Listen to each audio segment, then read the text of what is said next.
बृहस्पतिः शन्नो विष्णुरुक्रमः नमो ब्रह्मणे नमस्ते वायो त्वमेव प्रत्यक्षं ब्रह्मासि त्वामेव प्रत्यक्षं ब्रह्मावादिशं प्रथमवादिशं सत्यमवादिशं तन्मामावीद तद्वक्तारमावीद आवीन्माम् आवीद्वक्तारम् ॐ शान्तिः शान्तिः शान्तिः सहना भवतु सहनौ भुनक्तु सह वीर्यं करवावहै तेजस्विनावधीतमस्तु मा विद्विषावहै ॐ शान्तिः शान्तिः शान्तिः यस्माज्जातं जगत् सर्वं यस्मिन्नेव प्रलीयते येनेदन्धार्यते चैव तस्मै ज्ञानात्मने नमः यैरिमे गुरुभ्यः पूर्वं पदवाक्यप्रमाणतः व्याख्याताः सर्ववेदान्ताः सान्नित्यं प्रणतोऽस्म्यहम् तैत्तिरीयकसारस्य मयाचार्यप्रसादतः विस्पष्टार्थरुचीनां हि व्याख्येयं सम्प्रणीयते। ओं नमो ब्रह्मादिभ्यो ब्रह्मविद्या संप्रदायकर्तृभ्यो वंशऋषिभ्यो नमो महद्भ्यो नमो गुरुभ्यः सर्वोपप्लवरहित प्रज्ञानघनप्रत्यगर्थो ब्रह्मीवाहमस्मि श्रुतिस्मृतिपुराणानाम् आलयं करुणालयं नमामि भगवत्पादं शङ्करं लोकशङ्करं शङ्कराचार्यं केशवं बादरायणं सूत्रभाष्यकृतौ वन्दे भगवन्तौ पुनः पुनः। गुरुभ्यो नमः। वन्देदं सच्चिदानन्दं यतिवर्यं महामतिं वेदवेदान्तसारज्ञं सद्गुरुं प्रणतोऽस्म्यहं सदाहं सम्प्रदायज्ञं संयमीन्द्रं सदाश्रयं सद्गुरुं सच्चिदानन्दं सदाचार्यं तमाश्रये। श्री श्री सच्चिदानन्देन्द्र सरस्वती महासद्गुरुभ्यो नमः। अधीः भगवो ब्रह्म तदेतन्मीमांसा फलम् उपसंह्रियते सयश्चायं पुरुषे इति। ಶ್ರುತಿ ಪ್ರತಿಜ್ಞಾವಾಕ್ಯ, ಆಮೇಲೆ ಹೇತುವಾಕ್ಯಗಳು, ಆಮೇಲೆ ದೃಷ್ಟಾಂತಗಳು, ಆಮೇಲೆ ನಿಗಮನ ವಾಕ್ಯ ಅಂತ ಹೇಳಿ ಹೀಗೆ ಕ್ರಮವಾಗಿ ಉಪದೇಶ ಮಾಡೋದ್ರಿಂದ ಸೈಷಾನಂದಸ್ಯ ಮೀಮಾಂಸಾ ಭವತಿ ಪ್ರತಿಜ್ಞಾ. ಪ್ರತಿಜ್ಞೆಗೆ ವಿವರಣೆ ಕೊಟ್ಟದ್ದಾಯಿತು. ಈಗ ಉಪಸಂಹಾರ ವಾಕ್ಯ. ಈಗ ಮೀಮಾಂಸಾ ಫಲಂ ಅಂತ ಹೇಳಿದ್ರೆ ಆನಂದ ಮೀಮಾಂಸೆಯ ಕೊನೆಯ ಏನು ವಾಕ್ಯ ಅಂತ. ಇದು ಹೇಗೆ ಅಂತಂದ್ರೆ, ಒಂದೇ ಸ್ವರೂಪವು, ಆನಂದ ಸ್ವರೂಪವಾದ ಬ್ರಹ್ಮವು ನಮ್ಮೆಲ್ಲರ ಆತ್ಮನಾಗಿ ಸಾಕ್ಷಿ ಸ್ವರೂಪನಾಗಿರೋದ್ರಿಂದ ಆಯಾ ಅಂತಃಕರಣದ ದೃಷ್ಟಿಯಿಂದ ಹೆಚ್ಚು ಕಡಿಮೆಯೇ ಹೊರತು ಸ್ವರೂಪದಲ್ಲಿ ಆನಂದ ಎಲ್ಲರಿಗೂ ಒಂದೇ. ಒಬ್ಬನೇ ಸೂರ್ಯ ಅನೇಕ ಪ್ರತಿಬಿಂಬಗಳಲ್ಲಿ ಬೇರೆ ಬೇರೆ ಸಣ್ಣದು ದೊಡ್ಡದು ಬೀಳ್ತಾನೆ, ಆದರೆ ಸೂರ್ಯ ಒಂದೇ ಸಮ. ಆ ಪ್ರತಿಬಿಂಬ ಹಿಡಿಯುವ ಆಧಾರ ಇದೆಯಲ್ಲ, ಅದು ನೀರೋ ಸಣ್ಣ ಕನ್ನಡಿನೋ ದೊಡ್ಡ ಕನ್ನಡಿನೋ, ಅದರ ಮೇಲೆ ಸೂರ್ಯನ ಒಳಗಿಂದು ಚಿಕ್ಕದು ಸಣ್ಣದು ಅಂತ ಅನ್ಸತ್ತೆ. ಹಾಗೆ ನಮ್ಮ ಅಂತಃಕರಣ ಎಷ್ಟು ಎಷ್ಟು ಶುದ್ಧವಾಗ್ತಾ ಹೋಗುತ್ತೋ ಬ್ರಹ್ಮಚರ್ಯೆಯಿಂದ ತಪಸ್ಸಿನಿಂದ ಅಷ್ಟಷ್ಟು ಆನಂದ ಅಲ್ಲಿ ತೋರ್ಕೊಳ್ಳುತ್ತೆ. ನಿಜವಾದ ಆನಂದ ಸ್ವರೂಪವೇ ಅದೇ ಇಲ್ಲಿ ತೋರ್ಕೊಳ್ಳೋದ್ರಿಂದ ಇದನ್ನ ಆನಂದ ಅಂತ ಅಂದ್ಕೋತಾರೆ. ಆನಂದಾಭಾಸಯುಕ್ತವಾದ ಅಂತಃಕರಣ ಅದು. ಈಗ ಉಪಾಧಿಗಳನ್ನ ಕಳಿಸಿದ ಮೇಲೆ ಇರುವ ಆನಂದ ಒಂದೇ ಅಂತ ಹೇಳ್ಬೇಕಲ್ಲ. ಆನಂದ ಸ್ವರೂಪ ಅದು ಎಲ್ಲ ಎರಡು ಇಲ್ವೇ ಇಲ್ಲ, ಅದು ಅದ್ವಿತೀಯವಾದ ಬ್ರಹ್ಮವೇ ಆನಂದ ಸ್ವರೂಪ ಅಂತ ಹೇಳ್ಬೇಕು. ಅದಕ್ಕೋಸ್ಕರ ಎರಡು ಉಪಾಧಿಯನ್ನು ಇಟ್ಕೊಂಡು ಆ ಎರಡು ಉಪಾಧಿಗೂ ಸಾಕ್ಷಿಯಾದಂತಹ ಸ್ವರೂಪ ಒಂದೇ ಅಂತ ಹೇಳಿ ಶ್ರುತಿ ಸಯಶ್ಚಾಯಂ ಪುರುಷೇ ಯಶ್ಚಾಸಾಮಾದಿತ್ಯೇ ಸ ಏಕಃ ಅಂತ. ಈ ಮನುಷ್ಯನಲ್ಲಿ ಬುದ್ಧಿಗೆ ಸಾಕ್ಷಿಯಾಗಿರುವಂತಹ ಪರಮಾತ್ಮನೇ, ಆನಂದ ರೂಪನಾದವನೇ ಸೂರ್ಯಾಂತರ್ಗತ ಹಿರಣ್ಯಗರ್ಭನಿಗೂ ಸಾಕ್ಷಿಯಾಗಿದ್ದಾನೆ. ಸೂರ್ಯನಲ್ಲಿ ಹಿರಣ್ಯಗರ್ಭನ ಸಾನ್ನಿಧ್ಯ ಇದೆ. ಅಂದ್ರೆ ಹಿರಣ್ಯಗರ್ಭನ ಶಕ್ತಿ ಎಲ್ಲ ಸೂರ್ಯನ ಮುಖಾಂತರ ಪ್ರಪಂಚಕ್ಕೆ ಬರುತ್ತೆ. ಸೂರ್ಯನಿಂದ ಬರುವ ಬೆಳಕಿನಲ್ಲಿ ಶಕ್ತಿ, ಸೂರ್ಯನಿಂದ ಬರುವಂತಹ ಆ ಕಿರಣಗಳ ಶಕ್ತಿ, ಆಮೇಲೆ ನೀರನ್ನು ಹೀರುವ ಶಕ್ತಿ, ನಾನಾ ಪ್ರಕಾರವಾದ ಶಕ್ತಿಗಳು ಸೂರ್ಯನಿಂದ ಬರ್ತಾ ಇದೆ. ನಮ್ಮ ಆಹಾರವೂ ಸೂರ್ಯನ ಶಕ್ತಿ, ನಮ್ಮ ನೀರು ಗಾಳಿ ಬೀಸೋದು ಸೂರ್ಯನಿಂದ. ಈ ಜಗತ್ತಿನಲ್ಲಿ ಪ್ರತಿಯೊಂದು ವಸ್ತುವಿನಲ್ಲೂ ಏನೇನು ಶಕ್ತಿ ಅಡಗಿದೆಯೋ, ಮರದಲ್ಲಿ, ಗಿಡದಲ್ಲಿ, ಮನುಷ್ಯನಲ್ಲಿ ಎಲ್ಲ ಶಕ್ತಿಗಳು ಸೂರ್ಯಂದೇ. ಯಾಕೆಂದ್ರೆ ದಾಟ್ಕೊಂಡು ಬಂದಿದೆಯೇ ಹೊರತು ಈ ಶಕ್ತಿ ಏನಾಗಿದೆ ಸ್ಟೋರ್ ಮಾಡಕ್ ಬರಲ್ಲ, ಒಂದೇ ಕಡೆ ನಿಲ್ಲೋದಿಲ್ಲ. ಹೀಗೆ ಸೂರ್ಯಾಂತರ್ಗತ ಹಿರಣ್ಯಗರ್ಭ ಅವನು ಶಕ್ತಿ ಸ್ವರೂಪ. ಅವನಿಗೆ ಪರಮಾತ್ಮನಿಂದ ಬಂತು. ಹಿರಣ್ಯಗರ್ಭನಿಗೆ ಎಲ್ಲಿಂದ ಬಂತು? ಪರಮಾತ್ಮನಿಂದ ಆ ಶಕ್ತಿ ಬಂತು. ಆ ಪರಮಾತ್ಮನಿಂದ ಬಂದ ಶಕ್ತಿ ಈ ಜಗತ್ತಿನಲ್ಲಿ ಎಲ್ಲರಲ್ಲೂ, ಎಲ್ಲಾ ಪ್ರಾಣಗಳಲ್ಲೂ ವ್ಯಾಪಿಸಿ ಎಲ್ಲಾ ಗಿಡ ಮರಗಳಲ್ಲೂ ವ್ಯಕ್ತವಾಗ್ತಾ ಇದೆ. ಅದೇ ಆನಂದವೇ ಆ ಕ್ರಿಯೆಗಳ ಫಲವಾಗಿ ತೋರ್ತಾ ಇದೆ. ಈಗ ಶಕ್ತಿಯಿಂದ ಕೆಲಸ ಮಾಡ್ತೀರಿ, ಕೆಲಸ ಮಾಡೋದ್ ಜೊತೆಗೆ ಸುಖ ಆಗೋಕ ಅಲ್ವಾ? ಏನೇ ತಿಳುವಳಿಕೆ ಆಗ್ಲಿ ಸುಖ ಆಗ್ಬೇಕು, ಏನೇ ಕೆಲಸ ಮಾಡ್ಬೇಕು ಸುಖ ಆಗ್ಬೇಕು. ಆದ್ರಿಂದ ಆದಿತ್ಯಾಂತರ್ಗತ ಪುರುಷನ ಹಿರಣ್ಯಗರ್ಭನ ಸಾಕ್ಷಿಯಾದ ಪರಮಾತ್ಮನು, ಪ್ರತಿಯೊಬ್ಬ ಮನುಷ್ಯನಲ್ಲಿ ಇರುವಂತಹ ಬುದ್ಧಿ ಸಾಕ್ಷಿಯಾದ ಪರಮಾತ್ಮನು ಒಬ್ಬನೇ, ಸ ಏಕಃ ಅಂತ ಹೇಳಿದ್ರು. ಈಗ ಅದನ್ನ ಪುನಃ ಭಾಷ್ಯಕಾರರು ವಿವರಣೆ ಕೊಡ್ತಾರೆ. ಓದಪ್ಪ. ಯೋ ಗುಹಾಯಾಂ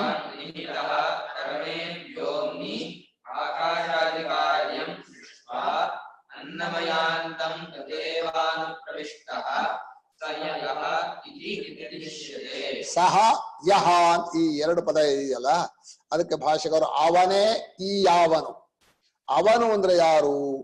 ಯಾರು ಯೋವೇದ ನಿಹಿತಂ ಗುಹಾಯಾಂ ಪರಮೇ ವ್ಯೋಮನ್, ಮುಂಚೆ ಹೇಳಿತ್ತಲ್ಲ, ಹೃದಯ ಗುಹೆಯಲ್ಲಿ ಹಾರ್ದಾಕಾಶ ಸ್ವರೂಪನಾಗಿ ಬುದ್ಧಿ ಸಾಕ್ಷಿಯಾಗಿ ಅವ್ಯಾಕೃತಕ್ಕಿಂತಲೂ ವಿಲಕ್ಷಣನಾಗಿರುವಂಥವನು. ಪರಮೇ ವ್ಯೋಮ ಅನ್ನೋ ಹಾರ್ದಾಕಾಶ ಅಂತ ಅರ್ಥ ಮಾಡಿದ್ರು. ಗುಹಾ ಅಂದ್ರೆ ಬುದ್ಧಿ ಅಂತ ಅರ್ಥ ಮಾಡಿದ್ರು. ಗುಹಾ ಅಂದ್ರೆ ಅವ್ಯಾಕೃತ ಅಂತ ಅರ್ಥ ಮಾಡಿದ್ದಾರೆ. ಪರಮವ್ಯೋಮ ಅನ್ನೋ ಶಬ್ದ ಚೈತನ್ಯ ರೂಪವಾದ ಆಕಾಶ ಅಂತ.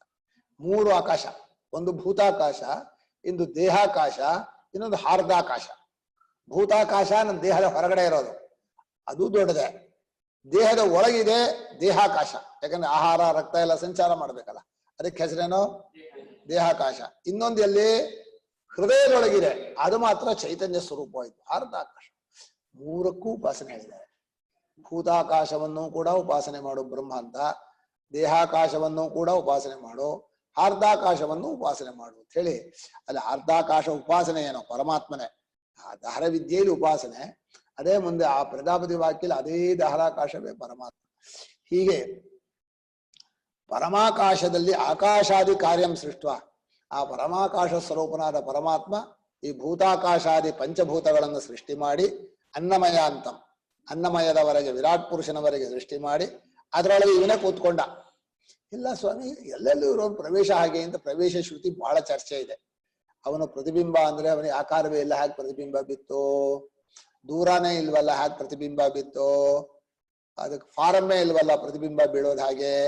ಅಂದ್ರೆ ಯಾರಲ್ಲಿ ರೂಪಾದಿಗಳಿಲ್ಲವೋ, ಯಾರು ದೂರ ಇಲ್ಲವೋ ಅವನಲ್ಲಿ ಪ್ರತಿಬಿಂಬ ಬೀಳೋದು ಹಾಗೆ. ಆದ್ರಿಂದ ಇಲ್ಲಿ ಪ್ರವೇಶ ಅನ್ನೋ ಶ್ರುತಿಗೆ ಅರ್ಥ ಅಲ್ಲಿ ತೋರ್ಕೊಳ್ತಾನೆ. ಎಲ್ಲೇ? ಹೃದಯದಲ್ಲಿ, ಬುದ್ಧಿಯಲ್ಲಿ ತೋರ್ತಾನೆ ಅಂದ್ರೇನೋ ನಿಜವಾದ ರೂಪದಲ್ಲಿ ಅಲ್ಲಿ ಮಾತ್ರ ತೋರ್ತಾನೋ, ಎಲ್ಲ ಕಡೆಯಲ್ಲೂ ತೋರೋಲ್ವ ಅಂದ್ರೆ ಎಲ್ಲ ಕಡೆಯಲ್ಲೂ ತೋರ್ತಾನೆ. ಬೇರೆ ವೇಷದಿಂದ ತೋರ್ತಾನೆ, ತನ್ನ ಸ್ವರೂಪದಿಂದ ತೋರಲ್ಲ. ಅವನ ಸ್ವರೂಪ ಇದ್ದಾಗ ಕೇಳ್ಕೊಳ್ಳೋದು ಒಂದೇ ಜಾಗ, ಬುದ್ಧಿ ಸಾಕ್ಷಿಯಾದ ಜಾಗ, ಅಲ್ಲಿ ತೋರ್ತಾನೆ. ಅದನ್ನೇ ಪ್ರವೇಶ ಶ್ರುತಿಯ ಅರ್ಥ ಅಂದ್ರು. ಹೀಗೆ ಶರೀರದ ಒಳಗಡೆ ತಾನೇ ಅಧ್ಯಕ್ಷನಾಗಿ ಸಾಕ್ಷಿಯಾಗಿ ಪ್ರವೇಶ ಮಾಡಿ ನಿಂತನಂತೆ ತೋರ್ತಾ ಇದ್ದಾನೆ. ಅವನನ್ನೇ ಆ ಯಾವ ಪರಮಾತ್ಮ ಇದಾನೋ ಸಹ ಯಹ ಇತಿ ನಿರ್ದಿಶ್ಯತೆ. ಅವನು ಯಾರು ಅಂದ್ರೆ ಕೋಸವು ಹೋದ್ರೆ ಅಯಂ ಪುರುಷೇ, ಈ ಮನುಷ್ಯನಲ್ಲಿ ಅಂದ್ರೆ ಮನುಷ್ಯ ಶರೀರದೊಳಗೆ ತೋರೋನು. ಮನುಷ್ಯ ಶರೀರದಲ್ಲಿ ಹೃದಯಾಕಾಶವಾಗಿ ತೋರ್ತಾನೆ, ಚೈತನ್ಯ ರೂಪನಾಗಿ ತೋರ್ತಾನೆ ಅವನು. ಇನ್ನು ಆದಿತ್ಯನಲ್ಲಿ, ಆದಿತ್ಯ ಮಂಡಲದೊಳಗೆ ಹಿರಣ್ಯಗರ್ಭನಿಗೆ ಸಾಕ್ಷಿಯಾಗಿ ತೋರೋನು. ಅವನು ಹಿರಣ್ಯಗರ್ಭನ ಸಾಕ್ಷಿಯು ಮನುಷ್ಯ ಬುದ್ಧ ಸಾಕ್ಷಿಯು ಒಬ್ಬನೇ ಪರಮಾತ್ಮ ಅಂತ. ಉಪಾಧಿ ಚಿಕ್ಕದು ದೊಡ್ಡದು ಇರ್ಬೋದು, ಬೆಳಗ್ತಾ ಇರೋ ಸಾಕ್ಷಿ ವ್ಯತ್ಯಾಸವೇ ಇಲ್ಲ. ಅದನ್ನ ಒಬ್ಬನೇ ಅಂದ್ರು. ಅದನ್ನ ಹೇಳುವಾಗ ಅದನ್ನ ಭಾಷ್ಯಕಾರ ಕೊನೆಗೆ ಬರೀತಾರೆ, ಎರಡು ಜಾಗದಲ್ಲಿದ್ರೂ ಜಾಗ ಎರಡಲ್ಲ, ಅವನು ನೋಡ್ತಾ ಇರೋ ಪದಾರ್ಥ ಎರಡಷ್ಟೇ. ಪರಮಾತ್ಮ ಒಬ್ಬನೇ ಹಿರಣ್ಯಗರ್ಭನಿಗೂ ಸಾಕ್ಷಿಯಾಗಿದ್ದಾನೆ, ಮನುಷ್ಯನ ಬುದ್ಧಿಗೂ ಸಾಕ್ಷಿಯಾಗಿದ್ದಾನೆ. ಎರಡು ಕಡೆ ಇಲ್ಲೊಂದು ಆ ಕಡೆ ಒಂದು ಹೀಗೆ ಓಡಾಡೋಲ್ಲ. ಅವನ ಮುಂದೆ ಇದು ಇದೆ ಅದು ಇದೆ ಅಷ್ಟೇ. ಹೇಗೆ ಹೇಳ್ತಾರ ನೋಡ್ರಿ.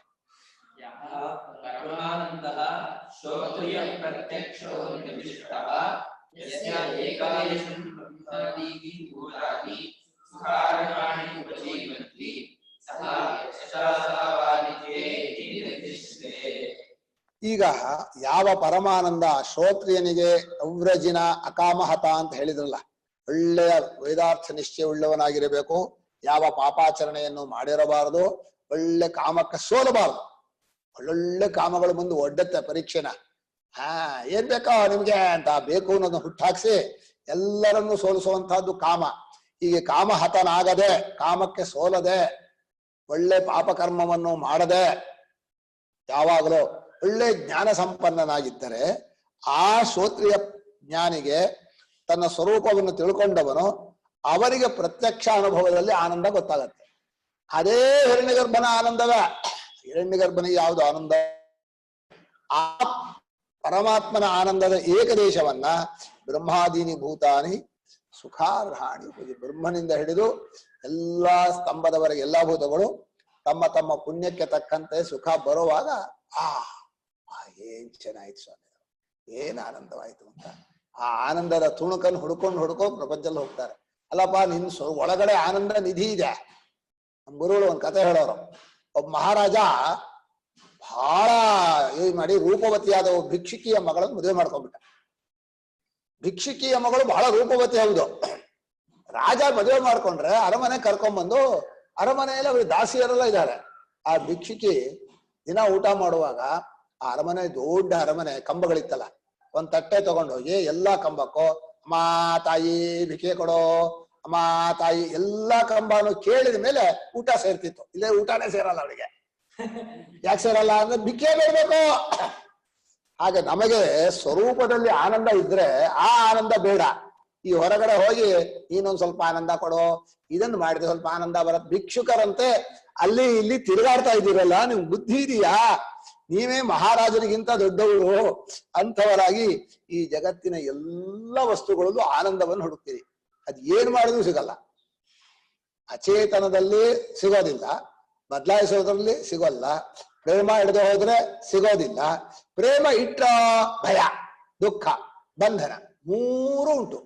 ಏನಾದ್ರೂ ಹೊರಗಡೆ ಪ್ರೀತಿ ಇಟ್ರೆ ಆ ಪ್ರೇಮಕ್ಕೆ ಮೊದಲನೇ ಫಲ ದುಃಖ, ಎರಡನೇದು ಬಂಧನ, ಅಯ್ಯೋ ಭಯ, ಮೂರಂತೂ ಗ್ಯಾರಂಟಿ. ಹೀಗೆ ಬ್ರಹ್ಮಾದಿ ಎಲ್ಲಾ ಪದಗಳು ಸುಖಾರ್ಹಾಣಿ ಅಂದ್ರು. ಈ ಪದ ಇದೆಯಲ್ಲ, ಸುಖಕ್ಕೆ ತಕ್ಕವರಾಗಿರಬೇಕು ಅಂತ, ಪುಣ್ಯಕರ್ಮ ಇರಬೇಕು ಅಂತ ಈಗಿನ ಪ್ರಯತ್ನಕ್ಕೆ ಬರೋಲ್ಲಪ್ಪ. ಹಿಂದಿನ ಪುಣ್ಯ ಇದ್ರೆ ಬರುತ್ತೆ. ನೀನ್ ಯಾತಕ್ಕೆ ಸುಖಕ್ಕೆ ಒದ್ದಾಡ್ತೀಯ ಹೊರಗಡೆಗೆ? ವಿಷಯ ಸುಖ ನೀನ್ ಬರ್ಬೇಕಾದ್ರೆ ಏನ್ ಖರ್ಚಾಕ್ಬೇಕೋ? ಜನ್ಮಾಂತರದ ಪುಣ್ಯವನ್ನ ಖರ್ಚಾಗ್ತಾನೆ. ಇವತ್ ಯಾಕೆ ಒದ್ದಾಡ್ತೀಯ ಅದಕ್ಕೆ? ಇವತ್ತೇನಿದ್ರು ಚಿತ್ತಶುದ್ಧಿಗೆ ಕರ್ಮಯೋಗ, ಭಕ್ತಿ ಯೋಗ, ಧ್ಯಾನ ಯೋಗ ಇವುಗಳನ್ನು ಮಾಡ್ತಾ ಗುರು ಶುಶ್ರೂಷೆ ಮಾಡ್ತಾ ಇರೋ. ಅದು ಬಿಟ್ಟು ವಿಷಯದಲ್ಲಿ ಸುಖ ಹುಡ್ಕೊಂಡು ಹೋಗ್ತೀರಾ ಭಿಕ್ಷುಕಿ ಹಾಗೆ ಅಂತ ಬೈತಾ ಇದ್ದಾರೆ. ಹೀಗೆ ಸುಖಾರ್ಹರಾದ ಭೂತಗಳು ಆ ಆನಂದಕ್ಕೋಸ್ಕರ ಬದುಕಿವೆ. ಅಂದ್ರೆ ನಮ್ ಸೀತಾದೇವಿ ಹೇಳಿದಾಗ ಯಾವತ್ತಾದ್ರೂ ಒಂದ್ ದಿವಸ ಆನಂದ ಬರುತ್ತೆ. ಇವತ್ತೇನೋ ಕೊರೋನಾ ಇರಬಹುದು, ಒಂದ್ ದಿವಸ ಕೊರೋನಾ ಹೋಗುತ್ತೆ ಅಂತ ಆಸೆ ಇದೆಯೋ ಇಲ್ವಾ? ಇದು ಬದುಕೋಕೆ ಆಗೋಲ್ಲ. ಅಂದ್ರೆ ಮನುಷ್ಯ ಬದುಕಿದ್ರೆ ಒಂದಲ್ಲ ಒಂದ್ ದಿವಸ ಆನಂದವನ್ನ ಕಾಣ್ತಾನೆ. ಏತಿ ಜೀವಂತ ಆನಂದ ನರಂ ವರ್ಷ ಶತಾದಪಿ ಅಂತ ಸೀತೆ ಆಂಜನೇಯನಿಗೆ ಹೇಳ್ತಾಳೆ. ಹೇಳಿದ್ರಪ್ಪ ಬದುಕಿದ್ರೆ ಒಂದಲ್ಲ ಒಂದ್ ದಿವಸ ಆನಂದದ ದಿವಸ ಬರುತ್ತೆ ಅಂತ. ಹಾಗೆ ರಾಮನ್ ಕಾಣೋ ದಿವಸ ಬಂತು ನನಗೆ ಅಂದ್ರು. ಅಂದ್ರೆ ಮನುಷ್ಯನಿಗೆ ಆನಂದ ಸಿಗತ್ತೆ, ಆನಂದ ಸಿಗತ್ತೆ, ಕಷ್ಟಗಳನ್ನ ತಡ್ಕೋತಾನೆ ಇರ್ತಾನೆ. ಅದು ಯಾವತ್ತು ಆನಂದ ಬರುತ್ತೋ ಅಯ್ಯಯ್ಯೋ ಕಷ್ಟವೇ. ಹೀಗೆ ಎಲ್ಲಾ ಭೂತಗಳು ಈ ಆನಂದದ ಪ್ರತೀಕ್ಷೆಯಲ್ಲಿ ಬದುಕಿವೆ. ಒಂದಲ್ಲ ಒಂದ್ ದಿವಸ ಒಳ್ಳೇದಾಗತ್ತೆ ನಮಗೆ ಅಂತ. ಇನ್ನು ಸಯಶ್ಚಾಸಾವಾದಿತ್ಯ ಇತಿ ನಿರ್ದಿಶ್ಯತೆ, ಅದನ್ನೇ ಆದಿತ್ಯನಲ್ಲೂ ಪುರುಷನಲ್ಲೂ ಇದ್ದಾನೆ ಅಂತ ಅದೇ ಆನಂದವನ್ನೇ ಹೇಳ್ತಾ ಇದ್ದಾರೆ. ಈಗ ಭಿನ್ನ ಪ್ರದೇಶಸ್ಥ ಭಿನ್ನ ಪ್ರದೇಶಸ್ಥ ಘಟಾಕಾಶ ಆಕಾಶ ಐಕತ್ವವತ್ ಆಕಾಶ ಏಕತ್ವವತ್. ಎರಡು ಜಾಗದಲ್ಲಿ ಎರಡು ಗಡಿಗೆ ಇದೆ, ಎರಡೂ ಗಡಿಗೆ ಒಳಗೂ ಆಕಾಶ ಇದೆ. ಆದ್ರೆ ಎರಡೂ ಆಕಾಶವು ಮಹಾಕಾಶಕ್ಕಿಂತ ಬೇರೆ ಅಲ್ಲ ಸ್ವಾಮಿ. ಅದು ಆ ಜಾಗದಲ್ಲಿದೆ, ಈ ಜಾಗದಲ್ಲಿದೆ. ಎರಡೂ ಜಾಗ ಅನ್ನೋದು ಆಕಾಶವೇ. ಜಾಗ ಅನ್ನೋ ಪದ ಇದೆಯಲ್ಲ, ಆ ಪದವೇ ಆಕಾಶಕ್ಕೆ ಹೆಸರು.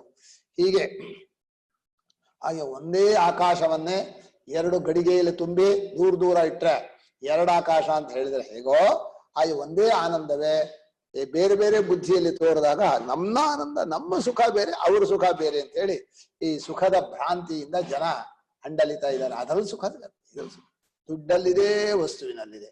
ಅದು ತಂದ್ರೆ ಸುಖ, ಇದು ಎಲ್ಲ ತುರಿಕೆ ಸುಖ. ತುರಿಕೆ ಸುಖ ಕೇಳಿದ್ಯಾನ? ತುರಿಕೆನ ತುರಿತಾ ಇದ್ದ ಸುಖ ಅನ್ನೋ ಆಮೇಲೆ ಉರಿ ಬರುತ್ತೆ, ಅದೇ ತುರಿಕೆ ಸುಖ ಅಂದ್ರೆ. ಕಷ್ಟ ಬಂದಾಗ ಕಷ್ಟವನ್ನ ಕಳ್ಕೊಳ್ಳೋಕೆ ಮನುಷ್ಯ ಪ್ರಯತ್ನ ಮಾಡ್ತಾನೆ. ಕಷ್ಟ ಹೋದಾಗ ಸುಖ ಆದಾಗ. ಭಾರ ಹೊತ್ಕೊಂಡು ಹೋಗ್ತಾ ಇದ್ದ, ಭಾರಿ ಸುಸ್ತಾಗಿತ್ತು, ಭಾರ ಇಳಿಸಿದ್ರೆ ಸುಖ ಬಂತೋ ಕಷ್ಟ ಹೋಯ್ತೋ? ಹಾಗೆ ಎಲ್ಲ ಸುಖ ಬಂತು ಅಂತ ಭ್ರಾಂತಿ. ಈಗ ಇದನ್ನು ಮುಂದಕ್ಕೆ ತಗೋತಾ ಇದ್ದಾರೆ ಭಾಷ್ಯಕಾರ. ನಾನು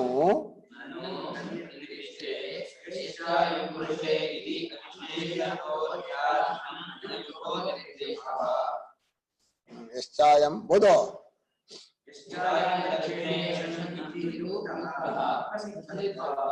ಸ್ವಾಮಿ. ನೀವು ಹೇಳ್ತಾ ಇರೋದು ಆ ಸೂರ್ಯಾಂತರ್ಗತ ಪುರುಷ ಹಿರಣ್ಯಗರ್ಭ ಇಲ್ಲಿ ನಮ್ ಕಣ್ಣಲ್ಲಿದ್ದಾನೆ ಅಂತ ಹೇಳ್ಬೇಕು, ಮನುಷ್ಯನ ಹೃದಯದಲ್ಲಿ ಅಂತ ಹೇಳ್ಬಿಟ್ರಲ್ಲ. ಹೃದಯದಲ್ಲಿರೋನು ಪರಮಾತ್ಮನೋ ಕಣ್ಣಲ್ಲಿ ತೋರೋನು? ನೀವು ಅಧ್ಯಾತ್ಮವಾಗಿ ಹೇಳುವಾಗ ಎಲ್ಲಾ ಮನುಷ್ಯರ ಹೃದಯದಲ್ಲಿ ಬುದ್ಧಿ ಸಾಕ್ಷಿಯಾಗಿದ್ದಾನಲ್ಲ ಅವನು. ಆ ಆದಿತ್ಯಾಂತರ್ಗತ ಹಿರಣ್ಯಗರ್ಭನಿಗೂ ಸಾಕ್ಷಿಯಾದವನು ಅವನು. ಅವನ ಇಬ್ರು ಒಬ್ಬನೇ ಅಂತ ಹೇಳಿದ್ರಲ್ಲ. ಚಾಯಂ ಶಾಸ್ತ್ರದಲ್ಲಿ ಬಲಗಣ್ಣಲ್ಲಿ ತೋರ್ತಾನಲ್ಲ ಅವನೇ ಒಂದು ಅಂತ ಹೇಳಿ ಹೀಗೆ ಹೇಳೋದು ಪ್ರಸಿದ್ಧಿದು.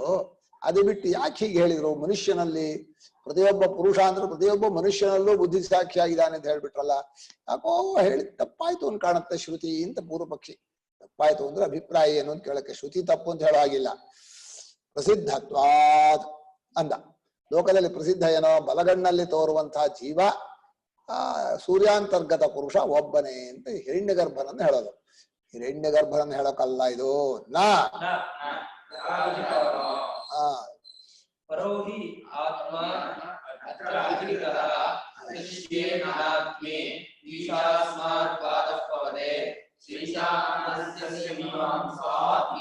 ನೀವು ಹಿರಣ್ಯಗರ್ಭನ ನಿರ್ದೇಶವಾಗಿದ್ರೆ ನೀವು ಹೇಳೋ ತರ ಹೇಳ್ಬೇಕಾಯ್ತು.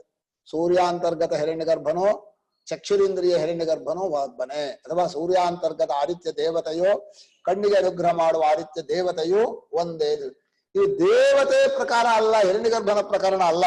ಇದು ಪರಾಧಿಕಾರ, ಪರಮಾತ್ಮನ ಪ್ರಕರಣ. ಅಧಿಕಾರ ಅಂದ್ರೇನೋ ಪ್ರಕರಣ. ಪರಮಾತ್ಮನನ್ನು ಹೇಳಕ್ ಹೊರಟಿದೆ ಇದು. ಪರಮಾತ್ಮನನ್ನ ಇಲ್ಲಿ ಇಟ್ಕೊಂಡು ಅದೃಶ್ಯೇನ ಆತ್ಮೇ ನಿರುಕ್ತೆ ಅಂತ ಹೇಳಿ, ಯಾವನು ದೃಶ್ಯವಾಗಲ್ವೋ, ಯಾವನಿಗೆ ಶರೀರಾದಿಗಳಿಲ್ವೋ ಅಂಥ ಪರಮಾತ್ಮನು, ಯಾವ ಪರಮಾತ್ಮನ ಭಯದಿಂದ ವಾಯುವಾದಿಗಳು ಬೀಸುತ್ತವೋ ಅಂತ ಹೇಳಿ ಪರಮಾತ್ಮನನ್ನ ವಿಚಾರ ಮಾಡ್ತಾ ಆ ಪರಮಾತ್ಮನ ಸ್ವರೂಪವಾದ ಆನಂದ ಮೀಮಾಂಸೆಯ ಹೊರತು ಹಿರಣ್ಯಗರ್ಭನಾಗ್ಲಿ ಆದಿತ್ಯ ದೇವತೆಯಾಗ್ಲಿ ಅಲ್ಲ.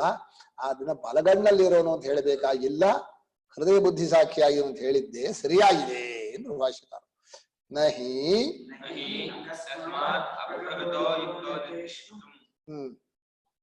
ಮುಂದಕ್ಕೋದು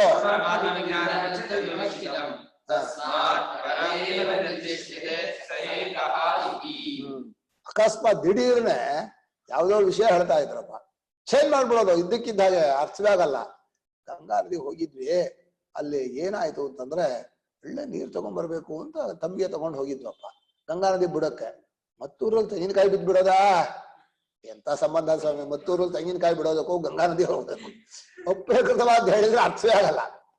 ಹೀಗೆ ಯಾವುದು ಪ್ರಕೃತ, ಪರಮಾತ್ಮನ ಸ್ವರೂಪ ಆನಂದ ಸ್ವರೂಪ ಪ್ರಕೃತ, ಅದನ್ನು ಬಿಟ್ಕೊಟ್ಟು ಇದ್ದಕ್ಕಿದ್ದ ಹಾಗೆ ಸೂರ್ಯ ಅನ್ನೋ ದೇವತೆ ಆದಿತ್ಯನಲ್ಲೂ ಕಣ್ಣಲ್ಲೂ ಇದ್ದಾನೆ, ಅಥವಾ ಹಿರಣ್ಯಗರ್ಭ ಕಣ್ಣಲ್ಲೂ, ಅದೆಲ್ಲ ಪ್ರಕೃತವೇ ಅಲ್ಲ. ಅಕಸ್ಮಾತ್ ಅಪ್ರಕೃತೋ ಯುಕ್ತೋ ನಿರ್ದೇಷ್ಟು ಮಾತಾಡುವಾಗ ಆ ಪ್ರಕರಣಕ್ಕೆ ಸಂಬಂಧಪಟ್ಟದ್ದನ್ನೇ ಹೇಳ್ಬೇಕು. ಅಸಂಬದ್ಧವಾದನ್ನು ಹೇಳಿದ್ರೆ ಸ್ವಾಮಿ ಅವರು ಅಪ್ರಸ್ತುತವಾದ್ದನ್ನು ಹೇಳ್ತಾ ಇದ್ದಾರೆ, ಈ ಪ್ರಕೃತ ವಿಷಯಕ್ಕೆ ಸಂಬಂಧಪಟ್ಟಿಲ್ಲ ಅಂತ ಜನ ಅಂದ್ಬಿಡ್ತಾರೆ ತಕ್ಷಣ. ಈಗ ವೇದಾಂತ ಪಾಠ ನಡೀತಾ ಇದೆ, ಇದ್ದಾಗಿದ್ದಾಗೆ ಕಡ್ಲೆಪುರಿ ಕಥೆ ಹೇಳ್ತಾ ಕೂತ್ರ ವಾ ಇವರಿಗೇನೋ ಆಯ್ತು ತಲೆ ಅಂತಾರೆ. ಅಂದ್ರೆ ಯಾವುದು ಪ್ರಕೃತವೋ ಅದಕ್ಕೆ ತಕ್ಕ ವಿಷಯ ಹೇಳಬೇಕು. ಪ್ರಕೃತವಾದ ಪ್ರಕರಣದಲ್ಲಿರೋದು ಪರಮಾತ್ಮನ ಪ್ರಕರಣ. ಅದನ್ ಬಿಟ್ಟು ಆದಿತ್ಯ ದೇವತೆಯೋ ಹಿರಣ್ಯಗರ್ಭನೋ ನೀನು ಹೇಳೋದಿಲ್ಲ. ಪರಮಾತ್ಮನನ್ನ ಅನುಭವದಿಂದ ತಿಳ್ಕೊಳ್ಳೋದು ಪರಮಾತ್ಮ ವಿಜ್ಞಾನ, ಅದು ವಿವಕ್ಷಿತ. ಆದ್ರಿಂದ ಪರಮಾತ್ಮನನ್ನೇ ಇಲ್ಲಿ ಸೂರ್ಯಾಂತರ್ಗತ ಪುರುಷ ಅಂತೂ ಮನುಷ್ಯನ ಬುದ್ಧಿ ಸಾಕ್ಷಿ ಅಂತೂ ಹೇಳ್ತಾ ಇದೆ ಅಂತ ಹೇಳಿ ತೀರ್ಮಾನ ಕೊಟ್ರು ಭಾಷ್ಯಕಾರರು. ಈಗ ಇನ್ನೊಂದ್ಸಲ ಪೂರ್ವ ಪಕ್ಷಿ ಕೇಳ್ತಾನೆ, ನಾನು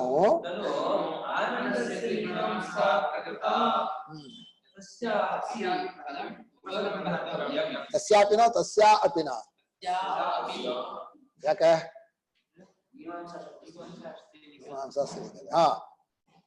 ಓದಿನು ಸ್ವಲ್ಪ.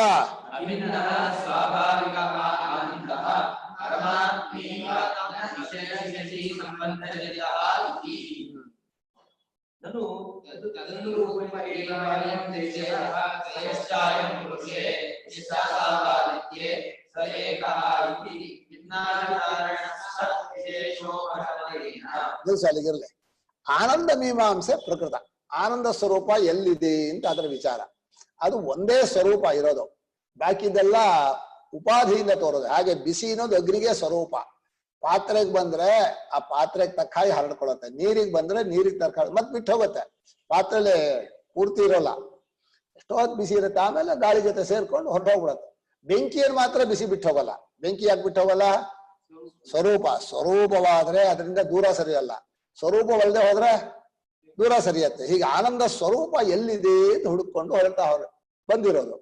ಆನಂದ ಸ್ವರೂಪ ನಮ್ಮ ಸಾಕ್ಷಿ ಸ್ವರೂಪವೇ ಅಂತ ಮುಗಿಸ್ತಾ ಇದ್ದಾನೆ. ಅದರ ಫಲವನ್ನು ಉಪಸಂಹಾರ ಮಾಡಬೇಕು. ಆನಂದ ಸ್ವರೂಪವನ್ನ ಅನುಭವದಲ್ಲಿ ಕಂಡವನು ಆನಂದ ಸ್ವರೂಪನೇ ಆಗ್ತಾನೆ ಅಂತ ಹೇಳಬೇಕು. ಅದಕ್ಕೋಸ್ಕರವಾಗಿ ನಮ್ಮ ಆತ್ಮನೇ ಅಭಿನ್ನ ಸ್ವಾಭಾವಿಕ ಆನಂದ ಪರಮಾತ್ಮೈವ. ನಮ್ಮ ನಿಜವಾದ ಆತ್ಮ ಇದಾನಲ್ಲ, ಅವನೇ ಆನಂದ ಸ್ವರೂಪ. ಸ್ವಾಭಾವಿಕ ಅಂದ್ರೆ ಯಾವುದೋ ಪ್ರಯತ್ನದಿಂದ ಬಂದದ್ದಲ್ಲ, ಸಹಜವಾಗಿರೋದು, ಸ್ವರೂಪವಾಗಿರೋದು. ಅಂಥ ಆನಂದವನ್ನ ನಾವು ತಿಳ್ಕೋಬೇಕು. ಇಲ್ಲಿ ಏನಾಗಿದೆ, ತಪ್ಪು ತಿಳ್ಕೊಂಡ್ಬಿಟ್ಟಿದೀವಿ. ಇಲ್ಲಿ ಎರಡು ಅಂಶ ಇದೆ. ಒಂದು ಆನಂದ ಸ್ವರೂಪ ನಮ್ಮ ಆತ್ಮ. ಅವ ಆನಂದದಲ್ಲಿ ಪ್ರೇಮನೂ ಇರ್ಬೇಕಾಗಿತ್ತು. ಪ್ರೇಮ ಆನಂದದಲ್ಲಿ ಇಲ್ಲ, ನಮಗೆ ದೇಹದಲ್ಲಿ ಬಂದ್ಬಿಟ್ಟಿದೆ, ಗಲೀಜಾದ ದೇಹದಲ್ಲಿ ಬಂದ್ಬಿಟ್ಟಿದೆ. ಇದಕ್ಕೆ ಸುಖ ಕೊಟ್ರೆ ನಮಗೆ ಆನಂದ ಮಾಡ್ಕೋತೀವಿ. ಅದು ದಿನಾ ಬೇಡ್ಕೊಳತ್ತೆ, ಅತ್ತನ್ ಕೊಡೋ ಇತ್ತಿನ ಕೊಡೋ, ಅದ್ ತಿನ್ಸೋ ಇದ್ ತಿನ್ಸಿ. ಮಗು ಆಗ ಹಠ ಮಾಡತ್ತೋ, ನಮ್ಮ ಇಂದ್ರಿಯಗಳು ದೇಹ ಇವುಗಳೆಲ್ಲ ಹಠ ಮಾಡತ್ವೆ. ಅದು ಬೇಕು ಇದು ಬೇಕು. 4 ಗಂಟೆಗೋಸ್ಕರ ತಿಂಡಿ ಕೊಟ್ರೆ, ಆಮೇಲೆ ಕಾಫಿ ಕೊಟ್ರೆ ಯಾವ್ದೋ ದೇಹ ಕೇಳೋದು. ಹಾಗೆ ಇಲ್ಲೂ ಕೂಡ ಬೇರೆ ಬೇರೆ ವಿಷಯವನ್ನು ಕೇಳ್ತಾ ಇರೋದ್ರಿಂದ ಸ್ವರೂಪ ಎಲ್ಲಿದೆ ಅಂತ ಮುಂಚೆ ಹುಡ್ಕೋಬೇಕು. ಅದರ ಫಲವನ್ನು ಉಪಸಂಹಾರ ಮಾಡಬೇಕು. ಆತ್ಮ ಸ್ವರೂಪವನ್ನ ತಿಳಿದ್ರೆ ಏನಾಗತ್ತೆ ಅಂತ.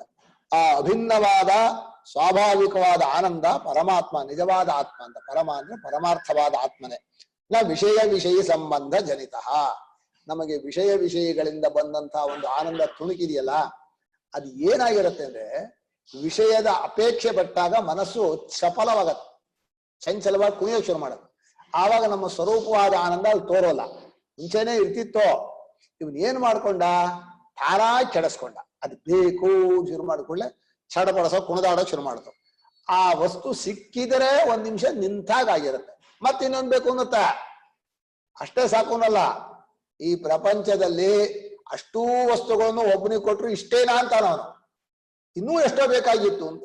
ಪೃಥಿವ್ಯಾಂ ಯಾನಿ ರತ್ನಾನಿ ಹಿರಣ್ಯಂ ಪಶವ ಸ್ತ್ರೀಯ ಹೇಳೋ ಮುಂದಕ್ಕೆ ಏಕಸ್ಯ ನ ಪರ್ಯಾಪ್ತಾನಿ ಅಂತ ಏಯಾತ ಹೇಳ್ದ. ಇಡೀ ಭೂಮಿಯ ಎಲ್ಲಾ ದುಡ್ಡನ್ನು ಒಬ್ಬರಿಗೆ ಕೊಟ್ರು ಇಷ್ಟೇನಾ, ಎಲ್ಲಾ ಹುಡುಗಿಯರನ್ನು ಒಬ್ಬರೇ ಮದುವೆ ಮಾಡಿದೆ, ಇನ್ನು ಸ್ವಲ್ಪ ಹುಡುಗಿಯರಿಲ್ವಾ? ಕ್ಯಾಟ್ ಮನುಷ್ಯ ಅಲ್ಲ.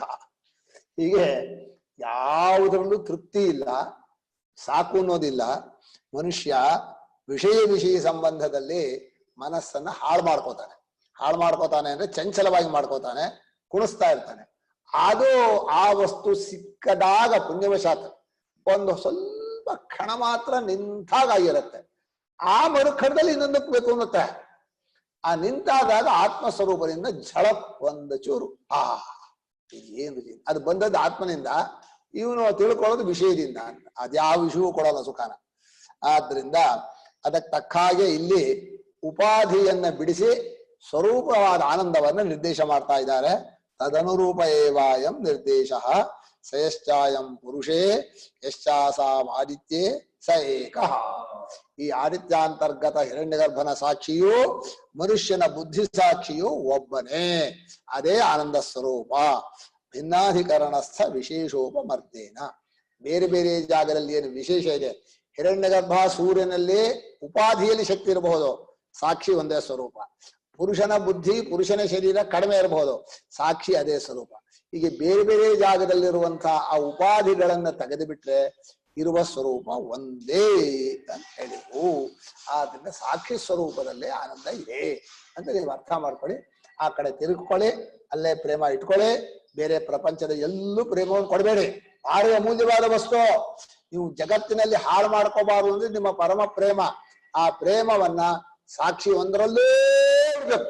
ಏನ್ ಮಾಡಿದ್ರು ಪ್ರಪಂಚಕ್ಕೆ ಯಾರಿಗೂ ಕೊಡ್ಕೋದು. ಹೆಂಡತಿಗೂ ಇಲ್ಲ, ಮಕ್ಳಿಗೂ ಇಲ್ಲ, ಯಾರಿಗೂ ಇಲ್ಲ. ಸುಮ್ಮನೆ ಅವ್ರ ಹತ್ರ ನಾಟಕ ಮಾಡ್ರೆ, ಅಯ್ಯೋ ನೀನೇ ಎಲ್ಲ, ನೀನ್ ಬಿಟ್ರೆ ಇರಲ್ಲ ಅಂತ ಬರೀ ಸುಳ್ಳ ನಾಟಕ ಬೇಡ. ಹೇಳ್ಕೊಳಕ್ಕೆ ಆಯಾ ಟೈಮಿಗೆ ಯಾರು ಶತ್ರು ಜೊತೆಲಿ ಹೋಗಲ್ಲ, ಯಾರು ಬರಲ್ಲ. ಒಬ್ಬನೇ ಬರುವನು, ಒಬ್ಬನೇ ಹೋಗುವನು, ಒಬ್ಬರಿಗೊಬ್ಬರು ಇಲ್ಲಿಲ್ಲ. ನಮ್ಮ ಗುರುಗಳು ಒಂದು ಹಾಡು ಮಾಡಿದ್ದಾರೆ. ಬರುವ ಒಬ್ಬ, ಹೋಗುವ ಒಬ್ಬ, ಎಲ್ಲ ಜೊತೆಲಿ ಇದೀವಿ ಅಂತಾರೆ, ಯಾರು ಬರೋಲ್ಲ, ಬರೀ ಬಾಯಿ ಮಾತು, ಎಲ್ಲ ನಾಟಕ ಮಾಡ್ತಾರೆ. ಅಯ್ಯೋ ನೀವು ಇಲ್ಲಿ ಹೋದ್ರೆ ಹಾಗೆ ಅಂತ. ಅವ್ರ ಪಾಡಿಗೆ ಅವ್ರು ಊಟ ಮಾಡ್ತಾರೆ. ಮರೋ ಕ್ಷಣ ಒಂದು ಊಟ ಆದ ಕೂಡ ಎಲ್ಲ ಮರೀತಾರೆ. ಆದ್ರಿಂದ ಈ ಜಗತ್ತಿನಲ್ಲಿ ತಾನು ತನ್ನ ಸ್ವರೂಪವನ್ನು ತಿಳ್ಕೊಂಡು ತನ್ನ ಸಾಕ್ಷಿಯಲ್ಲಿ ಪ್ರೇಮವಿಟ್ಟು ಆನಂದವಾಗಿರೋದನ್ನ ಕಲ್ತ್ಕೊಳ್ಳಿ. ಹೊರಗಡೆ ಅವರೂ ನಾಟಕ ಆಡ್ತಾರೆ, ನಾವು ನಾಟಕ ಆಡ್ತೀವಿ. ಅಯ್ಯೋ ನೀವು ಬಂದದ್ದು ಬಹಳ ಸಂತೋಷ ಆಯ್ತು. ಏನ್ ಸಂತೋಷ ಆಯ್ತಾ ಏನೋ. ಹೋದ್ರು ಸಂತೋಷ ಆಗತ್ತೆ, ಇದ್ರು ಸಂತೋಷ ಆಗತ್ತೆ. ಹೋದ್ರು ಇನ್ನೂ ಜಾಸ್ತಿ ಸಂತೋಷ. ಅಲ್ವೇನಪ್ಪ, ಹೋದ್ರು ಅಂದ್ರೆ ಆಟ ಆಡೋಕ್ ಬಂದಿರ್ತಾರೆ. ಅಯ್ಯೋ ಅಯ್ಯೋ ಏನ್ ಬಂದ್ ಬಹಳ ಆನಂದವಾಯ್ತು ಅಂತ ಹೇಳಿರ್ತೀವಿ. ಆದ್ರೆ ಹೋದ್ಮೇಲೆ ಶಾಂತವಾಗಿರುತ್ತಲ್ಲ, ಅದು ಇನ್ನೂ ಸಂತೋಷವಾಗಿರುತ್ತೆ. ಯಾಕಂದ್ರೆ ಹೋದ್ರು ಅಷ್ಟು ಮಾತು ಹೋಯ್ತಲ್ಲ. ಹೀಗೆ ಮನುಷ್ಯನಿಗೆ ನಾಟಕ ಮಾಡೋದು ಪರಮಾತ್ಮ ಹೇಳ್ಕೊಟ್ಟ. ಅವನು ಪ್ರಪಂಚ ರೂಪದಿಂದ ನಾಟಕ ಮಾಡ್ತಾ ಇದ್ದ, ನಾವು ಅದೇ ನಾಟಕ ಮಾಡ್ತಾ ಇದೀವಿ. ಅವ್ನು ಇಡೀ ಪ್ರಪಂಚಕ್ಕೆಲ್ಲ ನಾಟಕ ಮಾಡಿ ತನ್ನನ್ನು ತಿಳ್ಕೊಳ್ಳಿ ಅಂತ ಹೇಳ್ತಾ ಇದ್ದಾನೆ. ನಾವು ಬೇರೆಯವ್ರನ್ನ ಅವಾಯ್ಡ್ ಮಾಡೋದು ನಾಟಕ ಮಾಡ್ತೀವಿ. ಅಯ್ಯೋ ಅಯ್ಯೋ ಎಂಥದ್ದು ನಿಮ್ಮನ್ನು ಬಿಟ್ಟರೆ ಯಾರಿದ್ದಾರೆ ಅಂತ. ಹೀಗೆ ಭಗವಂತ ತನ್ನ ಸ್ವರೂಪವನ್ನ ಜಗತ್ತಿನಲ್ಲಿ ಎಲ್ಲೆಲ್ಲೂ ತೋರಿಸ್ತಾ ಇದ್ದಾನೆ. ಆ ವಿಶೇಷವನ್ನು ಮಾತ್ರ ಹೇಳ್ಕೋಬಾರ್ರಿ. ನಾನು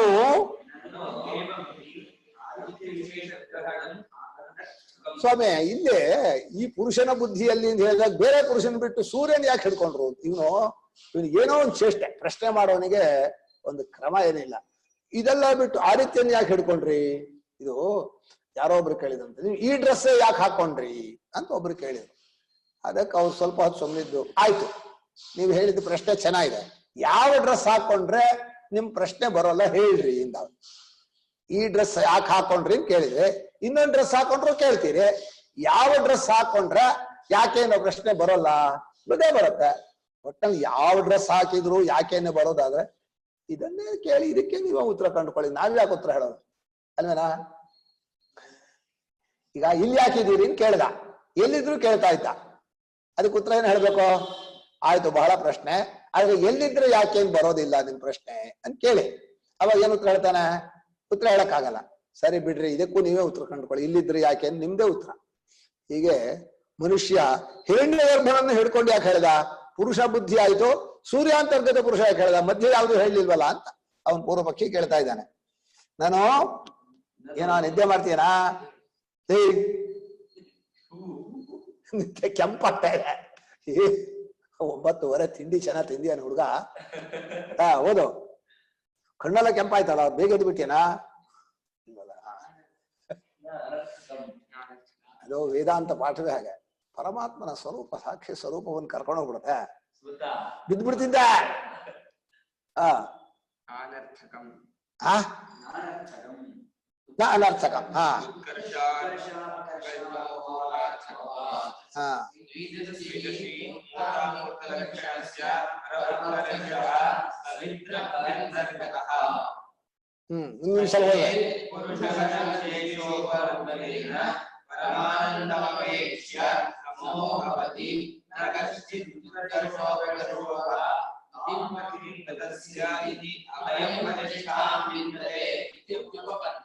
ಯಾಕೆ ಸೂರ್ಯಾಂತರ್ಗತ ಹಿರಣ್ಯಗರ್ಭನ ಹಿಡಿದ್ರು, ಮಧ್ಯೆ ಲೋಕದಲ್ಲಿ ಜನ ಇರಲಿಲ್ವಾ ಅಂತ ಕೇಳಿದ್ರೆ ಅರ್ಥವೇನಿಲ್ಲ. ಅದರಲ್ಲೂ ಒಂದು ಅರ್ಥ ಇದೆ. ಅದು ನಮ್ಗೆ ಶಂಕರರಿಗೆ ಪ್ರಶ್ನೆ ಕೇಳೋರು ಉತ್ತರ ಸಮಾಧಾನ ಕೊಡೋದು. ನಾವಂತವರಾದ್ರೆ ಜ್ವರ ಹೊಡೆದ್ ಬಿಡ್ತಿದ್ವಿ. ಇಲ್ಲ, ಅವ್ರು ಹಾಗಲ್ಲ. ತಡಿ ಹೇಳ್ತೀನಿ, ವ್ಯರ್ಥ ಅಲ್ಲ. ಯಾಕೆಂದ್ರೆ ಮನುಷ್ಯನಿಗೆ ಇದು ಹೆಚ್ಚು, ಇದು ಕಡಿಮೆ, ಇದು ಉತ್ಕರ್ಷ, ಇದು ಅಪಕರ್ಷ ಅಂತ ಒಂದು ಹೋಲಿಕೆ ಮಾಡೋ ಚಟ ಇದೆ. ಅದನ್ನ ತೆಗಿಬೇಕು. ಹಿರಣ್ಯಗರ್ಭನ ಆನಂದ ದೊಡ್ಡದಾಗಿರ್ಬೋದು, ನಮ್ಮ ಆನಂದವೆಲ್ಲ ಬುದ್ಧಿಯೆಲ್ಲ ಸಣ್ಣದು. ಆದರೆ ಹಿರಣ್ಯಗರ್ಭನ ಸಾಕ್ಷಿ ಸ್ವರೂಪವು ಅದೇ, ನಮ್ಮ ಬುದ್ಧಿಯ ಸಾಕ್ಷಿ ಸ್ವರೂಪವು ಅದೇ ಸ್ವರೂಪ ಆನಂದ. ಇಬ್ಬರಿಗೂ ಸಮ, ಏನೇನು ವ್ಯತ್ಯಾಸ ಇಲ್ಲ ಅಂತ ಹೇಳಬೇಕು. ಅದಕ್ಕೋಸ್ಕರ ಉತ್ಕರ್ಷ ಅಪಕರ್ಷ ಅಪೋಹಾರ್ಥತ್ವ. ಉತ್ಕರ್ಷ ಅಪಕರ್ಷ ಅನ್ನೋದು ಅಪವಾದ ಮಾಡಬೇಕಾಗಿದೆ. ಅಧ್ಯಾರೋಪ ಉಪಾಧಿಯಿಂದ, ಅಪವಾದ ಸ್ವರೂಪದಿಂದ. ಆನಂದ ಸ್ವರೂಪದಲ್ಲಿ ಹೆಚ್ಚು ಕಡಿಮೆ ಅನ್ನೋದು ಇಲ್ಲಪ್ಪ, ಎಲ್ಲ ಒಂದೇ. ಹಿರಣ್ಯಗರ್ಭನಿಗಾಗುವ ಬ್ರಹ್ಮಾನಂದವು, ಸಾಮಾನ್ಯ ಜ್ಞಾನಿಗೆ ಆಗುವ ಬ್ರಹ್ಮಾನಂದವು ಒಂದೇ ಸ್ವರೂಪ. ದ್ವೈತ ಅನ್ನೋದು ಇಟ್ಕೊಂಡಾಗ ಮೂರ್ತ ಅಂದ್ರೆ ಗೊತ್ತಾಗತ್ತಾ? ಮೂರ್ತ ಅಂದ್ರೆ ಯಾವುದು? ಪೃಥ್ವಿ ಅಪ್ಪು ತೇಜಸ್ಸು ಮೂರ್ತ, ವಾಯು ಆಕಾಶ ಅಮೂರ್ತ. ಒಟ್ಟು ಈ ಜಗತ್ತೆಲ್ಲ ಪಂಚಭೂತಗಳ ವಿಕಾರವಾದ್ರಿಂದ ಮೂರ್ತ ಅಂತ ಹೇಳ್ತಾರೆ. ಅದರಲ್ಲಿ ಹೆಚ್ಚಿನ ಉತ್ಕರ್ಷ ಇರೋದು ಸೂರ್ಯನಲ್ಲಿ ಅಂತರ್ಗತನಾದ ಪುರುಷ ಇದನ್ನಲ್ಲ ಹಿರಣ್ಯಗರ್ಭ, ಅವನು ಅತೀ ಶ್ರೇಷ್ಠವಾದಂತಹ ಉಪಾಧಿ. ಬಾಕಿಯವರೆಲ್ಲ ಕಡಿಮೆ. ನೀವು ಸೂರ್ಯ ಹತ್ರ ಹೋಗೋಬೇಡ, ಆಗಲ್ಲ. ಆ ಪುರುಷನಲ್ಲಿರುವಂತಹ ವಿಶೇಷ ಇದೆಯಲ್ಲ ಆ ಉಪಾಧಿಯಲ್ಲಿ, ಅದು ಅವನ ಉಪಾಸನೆಯಿಂದ ಆ ಹಿರಣ್ಯಗರ್ಭನ ಆದ್ರೆ ಆ ಹಿರಣ್ಯಗರ್ಭನಿಗೆ ಬರೋ ಶಕ್ತಿ ಎಲ್ಲಿಂದ ಬರ್ತಾ ಇದೆ? ಆ ಉಪಾಧಿ ಚೆನ್ನಾಗಿರೋದ್ರಿಂದ ಪರಮಾತ್ಮೆಯಿಂದಲೇ ಬರ್ತಾ ಇದೆ. ಈಗ ಆ ವಿಶೇಷವೂ ಆ ಉಪಾಧಿಗೆ ಸೇರಿದ್ದಲ್ಲ. ಈ ನಮ್ಮಲ್ಲಿ ಬುದ್ಧಿಗೆ ಸೇರಿರುವಂತಹ ಕಡಿಮೆ ಅನ್ನೋದು ಆ ಪರಮಾನಂದ ಸ್ವರೂಪಕ್ಕೆ ಸೇರಿದ್ದಲ್ಲ ಅಂತ ಹೇಳಿ ಪರಮಾನಂದವನ್ನೇ ಅಪೇಕ್ಷೆ ಇಟ್ಕೊಂಡ್ರೆ ಎಲ್ಲೂ ವ್ಯತ್ಯಾಸ ಇಲ್ಲ, ಸಮ, ಏಕರೂಪ. ಈಕ್ವಲ್ ಅಂದ್ರೆ ಎರಡೂ ಇಟ್ಕೊಂಡು ಈಕ್ವಲ್ ಅಲ್ಲ, ಎರಡೂ ಒಂದೇ ಸ್ವರೂಪ. ಹೀಗಾಗಿ ಉತ್ಕರ್ಷ ಅಪಕರ್ಷಗಳಿಲ್ಲಯ.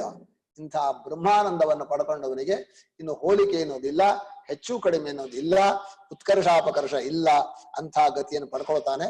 ಅದೇ ಅಭಯಾಂ ಪ್ರತಿಷ್ಠಾಂ ನಿಂದತೆ ಅಭಯಂ ಪ್ರತಿಷ್ಠಾಂ ಅಂತ ಹೇಳಿ ಅಭಯವಾದ ಬ್ರಹ್ಮಾನಂದದಲ್ಲಿ ಇರ್ತಾನೆ. ಆ ಪ್ರೇಮವು ಅಲ್ಲೇ ನೆಲೆ ನಿಲ್ಲತ್ತೆ. ಅದನ್ನೇ ಶಾಂತವಾಗಿ ಇರ್ತಾನೆ ಅಂತ ಹೇಳಿದ್ರು. ಈಗ ಮುಂದಕ್ಕೆ ಹೋಗ್ತಾರೆ ಭಾಷ್ಯಕಾರರು. ಹೋದ್ರಿ.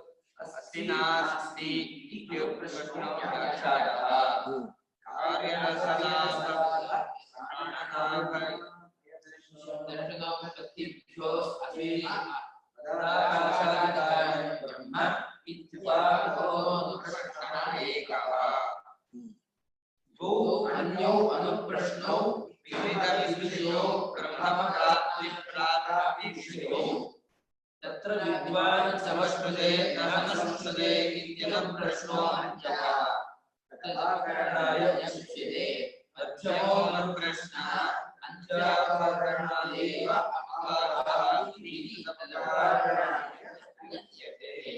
ಈಗ ಭಾಷ್ಯಕಾರರು ಹಿಂದಿನ ಗ್ರಂಥ ಮುಂದಿನ ಗ್ರಂಥದ ಸಂಬಂಧ ಬರೀತಾರೆ. ಹಿಂದೇನಾಯ್ತು ಅಂದ್ರೆ ಬ್ರಹ್ಮ ಇದೆಯೋ ಇಲ್ವೋ ಅನ್ನೋ ಪ್ರಶ್ನೆಯನ್ನ ಇದೇನಕ್ಕೋಸ್ಕರವಾಗಿ ಅಸನ್ನೇವ ಸಭವತಿ ಅಲ್ಲಿಂದ ಆರಂಭ ಮಾಡಿ ಅಸ್ತಿ ನಾಸ್ತಿ ಅಂತ ಹೇಳಿ ಎರಡು ವಿಕಲ್ಪವನ್ನು ತೆಗೆದು ಇದೇ ಬ್ರಹ್ಮ. ಯಾಕೆಂದ್ರೆ ಬ್ರಹ್ಮದ ಕಾರ್ಯಗಳು ತೋರ್ತಾ ಇದೆ, ಬ್ರಹ್ಮವೇ ರಸರೂಪವಾಗಿದೆ, ರಸಲಾಭಕ್ಕೆ ಕಾರಣವಾಗಿದೆ, ಬ್ರಹ್ಮದಿಂದ ಎಲ್ಲಾ ಪ್ರಾಣನಾದಿಗಳು ಬರುತ್ತವೆ, ಬ್ರಹ್ಮವೇ ಅಭಯ ಪ್ರತಿಷ್ಠೆ, ಬ್ರಹ್ಮದಿಂದಲೇ ಎಲ್ಲಾ ಭಯ ಹೊಂತಾರೆ ಅಂತ 5 ಕಾರಣಗಳಿಂದ ಬ್ರಹ್ಮ ಅನ್ನೋದು ಇದೆ ಅಂತ ಉಪಪತ್ತಿಯನ್ನು ಕೊಟ್ರು. ಇದು ನಿಜವಾಗಿ ಬ್ರಹ್ಮದ ಇರುವಿಕೆಯಿಂದ ನಮ್ಮ ಇರುವಿಕೆ, ಆದ್ರೆ ಇಲ್ಲಿಯ ಇರುವಿಕೆಯಿಂದ ಬ್ರಹ್ಮ ಇದೆ ಅಂತ ಒಂದು ಊಹೆ ಅತಿ ಮಂದಾಧಿಕಾರಿಗಳು ಹೇಳಿರೋದು. ಈ ಉಪಪತ್ತಿಗಳಿಂದ ಅಸ್ತ್ಯೇವ ತದಾಕಾಶ. 5 ಯಾವ್ಯಾವುದೋ ಕಾರ್ಯ, ಬ್ರಹ್ಮದ ಕಾರ್ಯ ಕಾಣಿಸ್ತಾ ಇದೆ. ಎರಡನೇದು ರಸಲಾಭ, ರಸಗ್ರಹ್ಯವಾಯಂ ಲಬ್ಧ್ವಾ 2 ಆಯ್ತು. ಆಮೇಲೆ ಉಸಿರಾಡ್ತಾ ಇದೆ, ಗೋಹ್ಯವಾನ್ಯ ಅದ್ಕ ಪ್ರಾಣ ಉಸಿರಾಟ. ಆಮೇಲೆ ಅಭಯ ಪ್ರತಿಷ್ಠಾ, ಆಮೇಲೆ ಭಯ ದರ್ಶನ. ಭಯ ದರ್ಶನ ಯಾರ್ಯಾರಿಗೆ? ಆತಾದಿ 5 ದೇವತೆಗಳಿಗೆ. ಇಷ್ಟು ಕಾರಣಗಳಿಂದ ಬ್ರಹ್ಮ ಅನ್ನೋದಿದೆ. ಅವನು ಒಬ್ಬ ಮನೇಲಿ ಯಜಮಾನ ಇದ್ರೆ ಆ ಮನೆಯವರೆಲ್ಲ ತಮ್ಮ ಕೆಲಸ ಮಾಡ್ತಾರೆ. ಇಲ್ಲಿ ಗುರುಗಳಿದ್ರೆ ಹುಡುಗರೆಲ್ಲ ಕರೆಕ್ಟ್ ಆಗಿರ್ತಾರೆ. ಗುರು ಊರಲ್ಲಿದ್ರೆ ಇಲ್ಲಿ ಎರ್ರಂ ಬಿರ್ರಂ ಎಡ್ಡಂ ಬಿಡ್ಡಂ ಓಡಾಡ್ತಾ ಇರ್ತಾರೆ. ಗೊತ್ತಾಯ್ತು ನೋಡು. ಭಯಕ್ಕೆ ಕಾರಣ ಇದ್ರೆ ತಮ್ಮ ವ್ಯವಸ್ಥೆ ಮಾಡ್ಕೊಂಡು ಹೋಗ್ತಾರೆ. ಇಲ್ಲ ಅಂದ್ರೆ ಅವನಲ್ಲಿ ಇವನಿಲ್ಲಿ ಹಾಗೆ ಇರೋದು. ಆದ್ರಿಂದ ಬ್ರಹ್ಮ ಎಲ್ಲವನ್ನೂ ಕಂಟ್ರೋಲ್ ಮಾಡೋದ್ರೆ ಇದೆ. ಆಕಾಶಾದಿಗಳಿಗೂ ಕಾರಣವಾಗಿರುವಂತಹ ಬ್ರಹ್ಮ ಇದೆ ಅನ್ನೋದು ಮೊದಲನೇ ಪ್ರಶ್ನೆ. ಅದನ್ನ ತೆಗೆದದ್ದಾಯ್ತು. ಬ್ರಹ್ಮ ಅನ್ನೋದು ಇದೇ ನಂಬ್ಕೋ, ಮೊದಲು ಇದೇ ನಂಬ್ಕೊಂಡ್ರೆ ಬ್ರಹ್ಮವನ್ನು ಹುಡುಕ್ತೀಯ. ಇಲ್ಲ ಅಂತ ಹೋದ್ರೆ ಬ್ರಹ್ಮವನ್ನು ಹುಡುಕೋದೇ ಇಲ್ಲ. ಅವನು ತಾನೇ ಇಲ್ಲ ಅಂತ ಹೇಳ್ಕೊಂಡ ಹಾಗೆ ಪ್ರಪಂಚದಲ್ಲಿ ನಾನಿಲ್ಲ ಅಂತ ನಾನು ಪ್ರಮಾಣ ಕೊಟ್ಟು ಹೇಳ್ತೀನಿ ಅಂದ್ರೆ ಅವನನ್ನ ಏನ್ ಹೇಳ್ಬೇಕು ಹೇಳಿ? ನಾನಿಲ್ಲ ಅಂತ ನಿಮ್ಗೆ ನಾನು ತೋರಿಸ್ಕೊಡ್ತೀನಿ ಅಂತ ನಾನು ಹೊರಟ್ರೆ ಆ ಮನುಷ್ಯನಿಗೆ ನಾವು ಏನನ್ಬೇಕು? ಹುಚ್ಚ ಅನ್ಬೇಕು. ಯಾಕೆ? ತೋರಿಸ್ಕೊಡಕ್ ಅವನು ಇರ್ಬೇಕು. ಏನನ್ನು ತೋರಿಸ್ಕೊಡ್ಬೇಕು? ನಾನೇ ಇಲ್ಲ ಅಂತ ಅವ್ನು ಹೇಳ್ಬೇಕು. ನಾನೇ ಇಲ್ಲ ಅಂತ ಹೇಳಕ್ ಅವನು ಇರ್ಬೇಕು, ಇರಬಾರ್ದು ಅನ್ನೋದು ಆಗೋದಿಲ್ಲ. ಆದ್ರಿಂದ ನಾನಿಲ್ಲ ಅನ್ನೋದು ಹೇಗೆ ಸಾಧ್ಯವಿಲ್ಲವೋ ಹಾಗೆ ಬ್ರಹ್ಮವಿಲ್ಲ, ದೇವರಿಲ್ಲ ಅಂತ ಹೇಳೋಕ್ ಆಗೋದಿಲ್ಲ.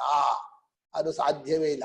ಸುಮ್ಮನೆ ಹುಚ್ಚಾಪಟ್ಟೆ ಹೇಳ್ಬೋದು, ಅವ್ರಿಗೆ ಅರ್ಥವಾಗಿರೋಲ್ಲ, ಅನುಭವ ಗೊತ್ತಿಲ್ಲ ನೋಡು ಹೇಳ್ತಾರೆ. ಹೀಗೆ ಅನುಭವ ರೀತಿಯಿಂದ ಬ್ರಹ್ಮದ ಅಸ್ತಿತ್ವವನ್ನ ನಿರೂಪಣೆ ಮಾಡಿದ್ದಾಯಿತು. ಇನ್ನು ಎರಡು ಪ್ರಶ್ನೆ.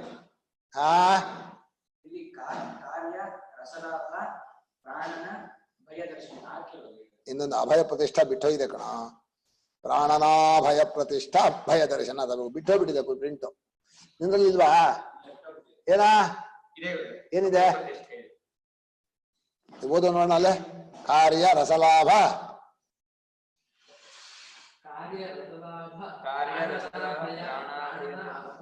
ಕೊಡೋ ಇಲ್ಲ. ಯಾಕೋ ಎಷ್ಟು ನಿದ್ದೆ ಬರ್ತಾ ಇದೆ ನನಗೆ. ಪ್ರಾಣನ ಇಲ್ಲ ಕಣ, ಅಭಯ ಪ್ರತಿಷ್ಠೆ ಇಲ್ಲ. ಇದೇ ಇಲ್ಲ ಅನ್ನೋದು ಕಾಣಿಸ್ತಾ ಇಲ್ಲ. ಬಹಳ ನಿದ್ದೆ.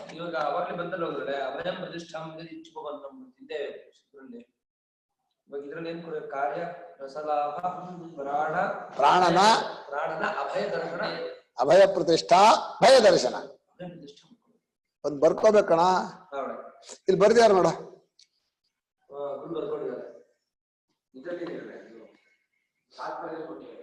ಹಾ ಅಲ್ಲ ಇದಲ್ಲ, ಇದ್ರ ಪ್ರಾಣನ ಅಂದ್ರೆ ಕನ್ನಡ ನೋಡೋ, ಕನ್ನಡ ಅನುವಾದಲ್ಲಿ ನೋಡೋ. ಹಾ ಅಭಯ ಪ್ರತಿಷ್ಠೆ ಅಂದ್ರೆ ಅರ್ಥದಲ್ಲಿ ಬರ್ದ್ಮೇಲೆ ಅಲ್ಲಿ ಇರ್ಬೇಕೋ ಮೂಲ. ಬಹಳ ಬುದ್ಧಿವಂತ ನೀನು. ಇರ್ಬೇಕು. ಇಲ್ಲೇ ಹೋದ್ರೆ ಅಷ್ಟು ಲಾಭ ಆಗತ್ತಾ ಮುಂದೆ? ಚೆನ್ನಾಗಿದೆ. ಇಷ್ಟು ಕಾರಣಗಳಿಂದ ಬ್ರಹ್ಮ ಆಕಾಶಾದಿಗಳಿಗೆ ಕಾರಣವಾದನ್ನ ಇದೆ. ಮನುಷ್ಯನಿಗೆ ಕಾರಣವನ್ನು ನೋಡೋಕೆ ದೃಷ್ಟಿ ಸೂಕ್ಷ್ಮ ಇರಬೇಕು, ಕಾರ್ಯ ಬೇಗ ಗೊತ್ತಾಗ್ಬಿಡುತ್ತೆ. ಈಗ ಒಂದಷ್ಟು ಒಡವೆಗಳನ್ನು ತಂದಿರ್ತಾರೆ. ಒಡವೆ ನೋಡಿದ ಒಡವೆಗಳ ಹೆಸರು ಗೊತ್ತಾಗತ್ತೆ, ಇದು ಸರ, ಇದು ಜುಮ್ಕಿ, ಇದು ನೆಕ್ಲೆಸ್ ಅಂತ. ಆದ್ರೆ ಮೂಲ ವಸ್ತು ಅದು ಹಿತ್ತಾಳೆನೋ ಚಿನ್ನವೋ ಅಂತ ಕೇಳಿದ್ರೆ, ರೋಲ್ಡ್ ಗೋಲ್ಡ್ ಅಂತ ಕೇಳಿದ್ರೆ ಸ್ವಲ್ಪ ಬುದ್ಧಿ ಸೂಕ್ಷ್ಮ ಇರಬೇಕು. ಎಲ್ಲೋ ಮೋಸ ಹೋಗ್ಬಿಡ್ತೀವಿ ಅಲ್ವನಾ? ಸೂಕ್ಷ್ಮವಾದ್ದು ಕಾರಣವೇ ಹೊರತು ಕಾರ್ಯ ಅಲ್ಲ. ಸ್ಥೂಲ ಕಾರ್ಯ ಬೇಗ ಗೊತ್ತಾಗ್ಬಿಡುತ್ತೆ. ಈಗ ಬಟ್ಟೆ, ಇದು ಇಂಥ ಬಟ್ಟೆ, ಅದು ಮೂಲ ಅದು ಕಾಟನ್ನೋ ಇದೋ ಅಂತ ಗೊತ್ತಾಗ್ಬೇಕಾದ್ರೆ ಸ್ವಲ್ಪ ಸೂಕ್ಷ್ಮ ಇರ್ಬೇಕು. ಹೀಗೆ ಸೂಕ್ಷ್ಮವಾದ ಕಾರಣವಾದ ಬ್ರಹ್ಮವನ್ನ ಇದೇ ತಿಳ್ಕೊ ಅಂತ ಹೇಳಿ ಮೊದಲನೇ ಪ್ರಶ್ನೆಗಾಯ್ತು. ಇನ್ನು ಎರಡು ಪ್ರಶ್ನೆ ಉಳ್ಕೊಂಡಿತ್ತು. ವಿದ್ವಾಂಸನೋ ಬ್ರಹ್ಮವನ್ನ ಸೇರ್ತಾನೋ ಅವಿದ್ವಾಂಸನೂ ಸೇರ್ತಾನೋ? ವಿದ್ವಾಂಸನು ಸೇರಿದ್ರೆ ಅವಿದ್ವಾಂಸ ಯಾಕೆ ಸೇರಲ್ಲ? ವಿದ್ವಾಂಸನಿಗೆ ಸೇರಿದ್ರೆ ಏನಾಗತ್ತೆ ಇತ್ಯಾದಿ ಜ್ಞಾನಿಗೂ ಅಜ್ಞಾನಿಗೂ ಇರೋ ವ್ಯತ್ಯಾಸವನ್ನು ಹೇಳೋ ಇದೊಂದು ಪ್ರಶ್ನೆ ಇತ್ತು. ಬ್ರಹ್ಮ ಪ್ರಾಪ್ತಿ ಅಪ್ರಾಪ್ತಿ ಅದನ್ನ ವಿದ್ವಾನ್ ಸಮಷ್ಣತೆ ನ ಸಮಷ್ಣತೆ. ಜ್ಞಾನಿ ಆದ್ರೂ ಬ್ರಹ್ಮವನ್ನು ಪಡ್ಕೊಳ್ತಾನೆ ಅಂತ ಎರಡು ಸಮ ಆದ್ರೆ ಜ್ಞಾನ ಯಾತಕ್ ಬೇಕು? ಜ್ಞಾನಿ ಆದ್ರೆ ಪಡ್ಕೊಳ್ತಾನೋ ಪಡ್ಕೊಳ್ಳೋಲ್ವೋ ಗೊತ್ತಿಲ್ಲ ಅಂತ ಸಂಶಯ ಆದ್ರೂ ಹೋಯ್ತು, ಪಡ್ಕೊಳ್ಳೋದಿಲ್ಲ ಅಂತ ನಿರ್ಣಯ ಆದ್ರೂ ಹೋಯ್ತು. ಅದ್ರಿಂದ ಜ್ಞಾನಿ ಒಬ್ಬನೇ ಪಡ್ಕೋತಾನೆ, ಅಜ್ಞಾನಿಗಳು ಯಾರೂ ಪಡ್ಕೊಳ್ಳಲ್ಲ ಅಂತ ಹೇಳ್ಬೇಕು. ಅದಕ್ಕೋಸ್ಕರ ಮುಂದಿನ ಪ್ರಶ್ನೆ. ಹೀಗೆ ಜ್ಞಾನಿಯು ಪಡ್ಕೊಳ್ತಾನೆ ಅನ್ನೋದಕ್ಕೆ ಶ್ರುತಿ ಹೇಳುತ್ತೆ, ಅಜ್ಞಾನಿ ಪಡ್ಕೊಳ್ಳಲ್ಲ ಅಂತ ಹೇಳಲ್ಲ. ಪಾಪ ದಡ್ಡ ಕೊಡ ಅಂತ ನೀನ್ ಹೇಳಕ್ ಹೋಗಲ್ಲ. ಯಾಕಂದ್ರೆ ಬೈದ್ ಬಿಟ್ರೆ ಕುಸ್ತು ಬಿಡ್ತಾನೆ, ಡಿಪ್ರೆಷನ್ಗೆ ಹೋಗ್ಬಿಡ್ತಾನೆ ಮನುಷ್ಯ. ನಿಂಗೆ ಅರ್ಥ ಆಗಲ್ಲ ಕಣ ಅಂತ ಅಂದ್ಬಿಟ್ರೆ ಕೇಳೋಕೆ ಬರೋಲ್ಲ, ನಾಳೆ ಎಲ್ಲ ಓಡೋಗ್ಬಿಡ್ತಾರೆ. ಇಲ್ಲ ಅರ್ಥ ಆಗತ್ತೆ, ಕೇಳ್ರಿ ಸ್ವಲ್ಪ ದಿವಸ ಕೇಳಿದ್ಮೇಲೆ ಅರ್ಥ ಆಗತ್ತೆ ಅಂತಂದ್ರೆ ಪಾಪ ಕೇಳ್ತಾರೆ. ಹೀಗೆ ಮನುಷ್ಯನು ಒಂದಲ್ಲ ಒಂದ್ ದಿವಸ ಪಡ್ಕೊಳ್ತಾನೆ ಅನ್ನೋಕ್ಕೋಸ್ಕರವಾಗಿ ಜ್ಞಾನಿ ಪಡ್ಕೊಂಡ ಹಾಗೆ ನೀನು ಪಡ್ಕೋ, ಅಜ್ಞಾನಿ ಆದವನು ಪಡ್ಕೊಳ್ಳಲ್ಲ ಅನ್ನೋ ವಿಷಯಲ್ಲಿ ಹೇಳಲ್ಲ. ಅದಕ್ಕೆ ಭಾಷ್ಯಕಾರರು ಅಪಾಕರಣಾಯ ಉಚ್ಯತೆ, ಜ್ಞಾನಿ ಪಡ್ಕೊಳ್ತಾನೆ ಅನ್ನೋದನ್ನ ಹೇಳ್ತಾರೆ. ಮಧ್ಯಮೋ ಅನುಪ್ರಶ್ನ ಅಂದ್ರೆ ಅಜ್ಞಾನಿ ಪಡ್ಕೊಳ್ಳಲ್ಲ ಅನ್ನೋ ಒಂದು ಅನುಪ್ರಶ್ನೆಯನ್ನ ಅಂತ್ಯಾಪಕರಣ ದೇವರೇ. ಜ್ಞಾನಿ ಪಡ್ಕೊಳ್ತಾನೆ ಅಂದ್ರೆ ಅದು ಹೇಳಿದ ಹಾಗಾಯ್ತು, ಅವ್ನು ಬೇರೆ ಬಾಯ್ ಬಿಟ್ಟು ಹೇಳ್ಬೇಕಾಗಿಲ್ಲ. ಸ್ವಾಮಿ ಇವ್ರು ಬಹಳ ದೊಡ್ಡವರು ಅಂದ್ರೆ ಜೊತೆಲಿ ಬಂದವರು ಅಷ್ಟು ದೊಡ್ಡವರಲ್ಲ ಅಂತ ಹೇಳಿದಾಗ ಆಯ್ತು. ನೀನ್ ದೊಡ್ಡವರಲ್ಲ ಅಂತ ಬರ್ಬಿಟ್ಟು ಹೇಳ್ಬೇಕಾ? ಹೀಗೆ ಜ್ಞಾನಿಯಾದ ಮಹಿಮೆ ಅವನದು ಬ್ರಹ್ಮವನ್ನು ಸೇರ್ಕೊಳ್ತಾನೆ ಅಂತ ಹೇಳಿದ್ಮೇಲೆ ಅಜ್ಞಾನಿ ಸೇರ್ಕೊಳ್ಳಲ್ಲ ಅನ್ನೋದು ಅರ್ಥಾತ್ ಹೇಳಿದಾಗಾಯ್ತು. ಅದನ್ನ ಅವನ ಬಗ್ಗೆ ಹೇಳಲ್ಲ, ನನ್ನ ತದಪಾಕರಣಾಯ ಪ್ರಯತ್ ಶ್ರುತಿ ಅಜ್ಞಾನಿಯು ಬ್ರಹ್ಮವನ್ನು ಪಡ್ಕೊಳ್ಳೋದಿಲ್ಲ ಅಂತ ಇಲ್ಲಿ ಹೇಳಲ್ಲ, ಜ್ಞಾನಿ ಪಡ್ಕೊಳ್ತಾನೆ ಅಂತ ಅಷ್ಟೇ ಹೇಳುತ್ತೆ. ಅದನ್ನು ಮುಂದಿನ ಮಂತ್ರ ಹೇಳ್ತಾ ಇದೆ.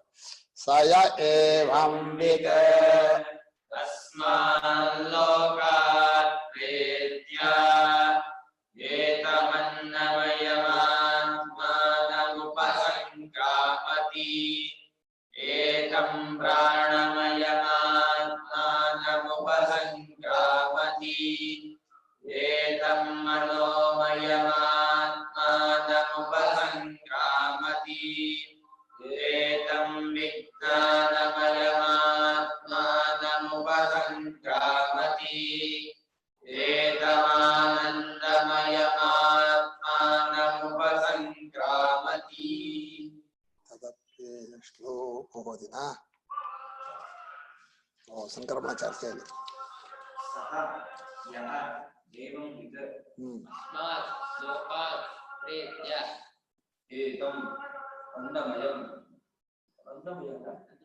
ಅನ್ನಮಯಂ ಯಹ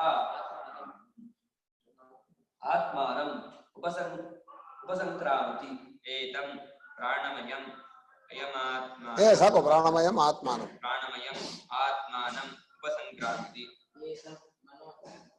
ಮನೋಮಯಂ ಏತಂ ವಿಜ್ಞಾನಮಯಂ ಆತ್ಮಾನಂ ಉಪಸಂಕ್ರಾಮತಿ ಏತಂ ಆನಂದಮಯಂ ಆತ್ಮಾನಂ ಉಪಸಂಕ್ರಾಮತಿ. ಈಗ ಬ್ರಹ್ಮಜ್ಞಾನಿಗೆ ಸಯ ಏವಂವಿತ್, ಯಾರೋ ಸರ್ವಸಾಕ್ಷಿಯಾದ ಬುದ್ಧಿ ಸಾಕ್ಷಿಯಾದ ಪರಮಾತ್ಮನೇ ಆನಂದ ಸ್ವರೂಪ ಅಂತ ಹೇಳಿ ತಿಳ್ಕೊಳ್ತಾನೋ ಅವನು ಬ್ರಹ್ಮಜ್ಞಾನಿ ಆಗ್ಬಿಡ್ತಾನೆ. ಅವನು ಬ್ರಹ್ಮಜ್ಞಾನಿ ಆದದ್ದು ಹಾಗೆ ಯಾವ ರೀತಿ ಬ್ರಹ್ಮದಲ್ಲಿ ಸೇರಿದ ಅನ್ನೋದನ್ನ ಬಾಕಿಯವರಿಗೆ ಸಾಧನೆಗೋಸ್ಕರ ಹೇಳ್ತಾರೆ.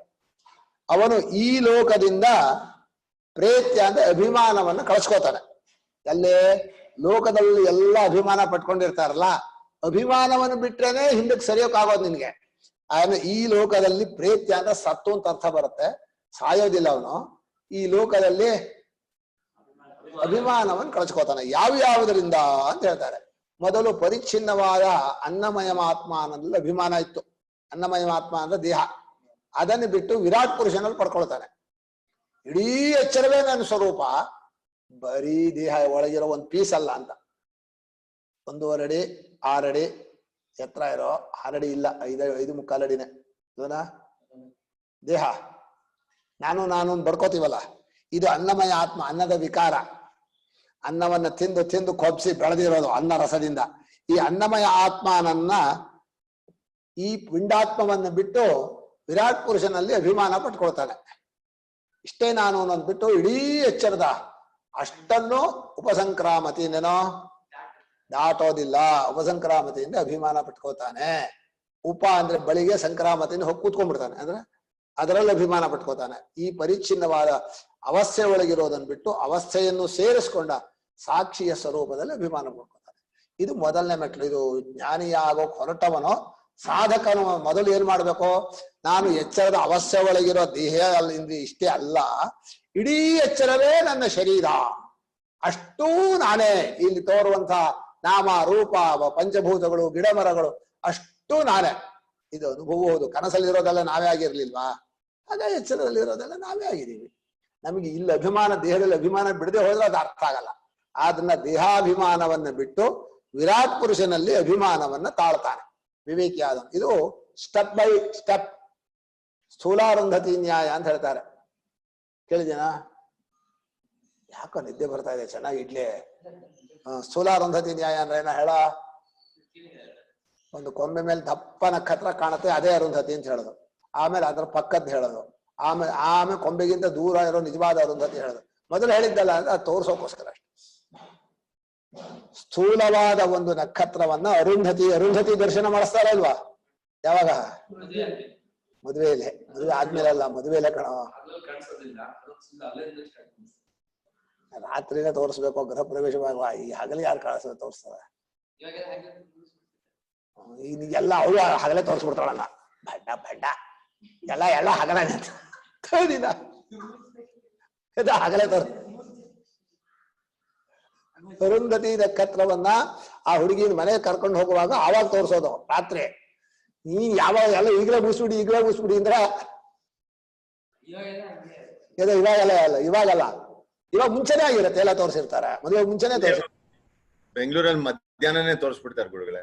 ಅದೇ ಹೇಳಿದ್ದು, ಹೋಗ್ಲಿ ಬಿಡ್ರಿ, ಅನ್ಯಾಯ. ಹೀಗೆ ಅರುಂಧತಿ ನ್ಯಾಯದ ಹಾಗೆ ಇದಾ ಸ್ವಲ್ಪ ನಿದ್ದೆ ಹೋಗ್ಲಿ, ಇಲ್ಲವರು ನಿದ್ದೆ ಮಾಡ್ತಾವೇವು. ಈ ಲೋಕವನ್ನ ಅಭಿಮಾನ ಬಿಡ್ಬೇಕು. ಬರೀ ಈ ಲೋಕದ ಅಭಿಮಾನ ಬಿಡೋದು ಅಂದ್ರೇನೋ, ಈ ದೇಹಕ್ಕೆ ಸಂಬಂಧಪಟ್ಟಿರೋ ನಂದು ಎಲ್ಲ ಬಿಟ್ರೆ ವಿರಾಟ್ ಪುರುಷನ ಹೋಗ್ತೀಯ.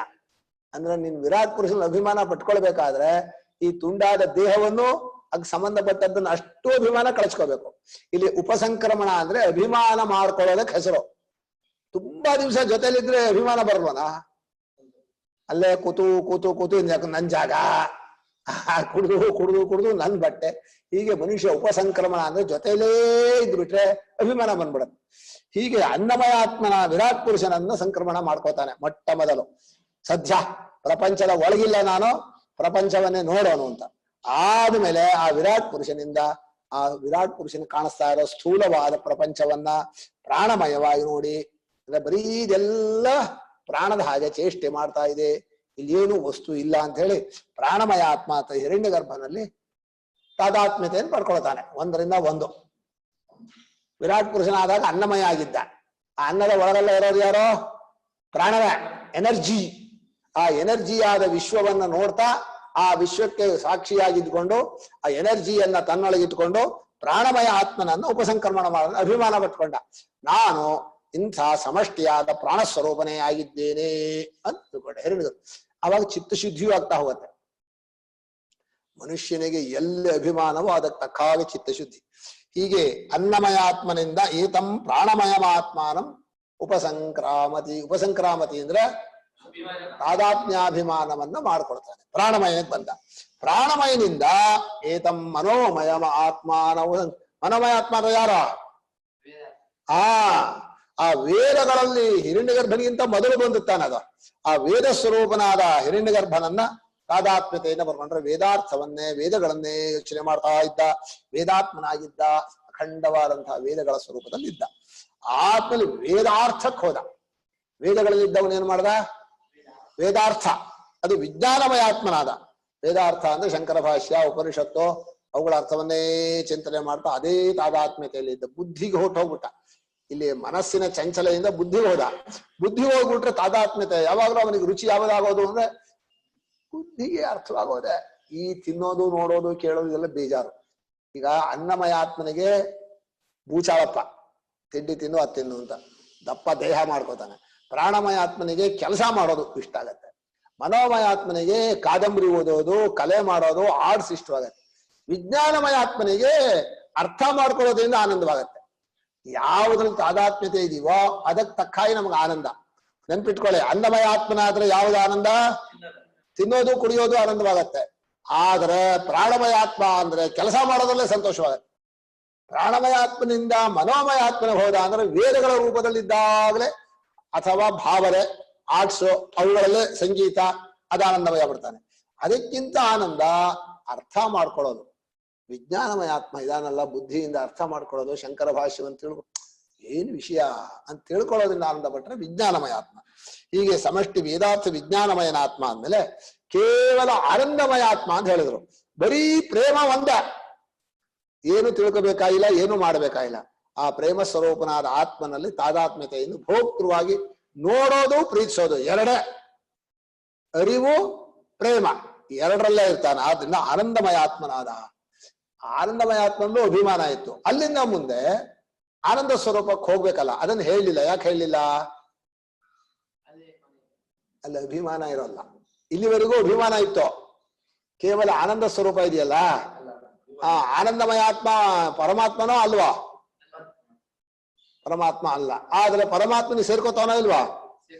ಹೇಳಲೇ ಇಲ್ವಲ್ಲ ಶ್ರುತಿ, ನಿಲ್ಲಿಸ್ಬಿಡ್ತಲ್ಲ. ಅಂದ್ರೆ ಸ್ವಾಮಿ ಅಭಿಮಾನ ಪಟ್ಕೊಳ್ಳೋ ಜಾಗ ಎಲ್ಲ ಹೇಳ್ಕೊಂತು.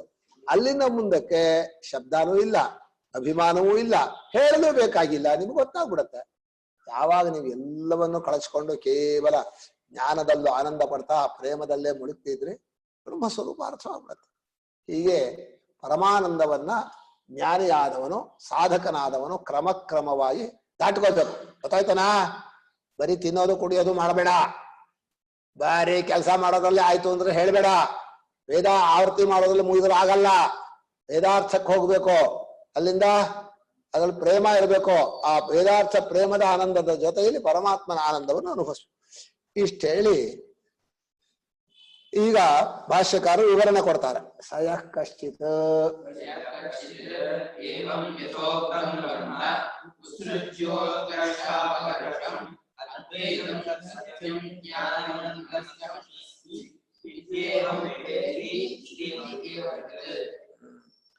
ಯಾರೇ ಆಗ್ಲಿ, ಇಲ್ಲಿ ನೋಡಿ, ಇದುವರೆಗೆ ಭಾಷ್ಯಕಾರರು ಅಧಿಕಾರಿಗೆ ಒಂದು ಇದನ್ ಕೊಡೋರು.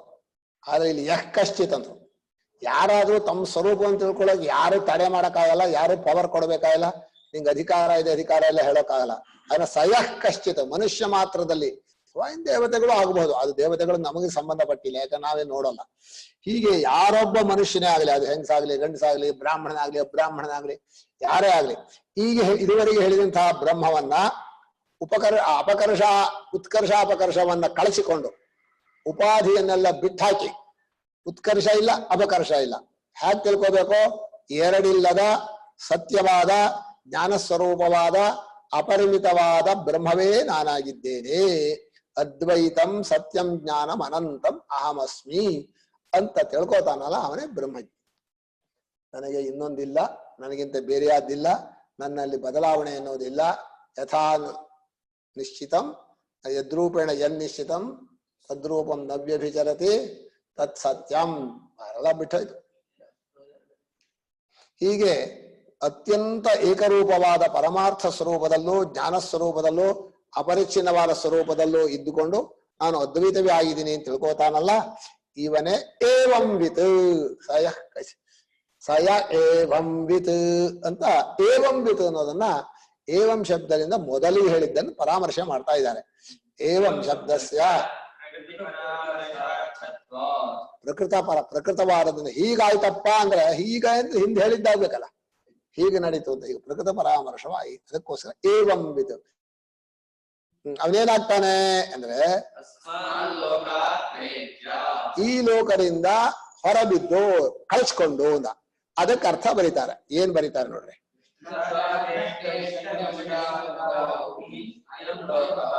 ಇಲ್ಲಿ ದೃಷ್ಟ ಅದೃಷ್ಟ ಇಷ್ಟ ವಿಷಯ ಸಮುದಾಯೋ ಹಿ ಅಯಂ ಲೋಕ. ಈ ಲೋಕ ಏನಪ್ಪಾ ಅಂದ್ರೆ ಕಂಡಿದ್ದು ಕೇಳಿದ್ದು. ಅದೃಷ್ಟ ಅಂದ್ರೆ ಕಾಣದೇ ಇರೋದು ಅಂತ ಕೇಳಿದ್ದು ಅಂತ ಅರ್ಥ.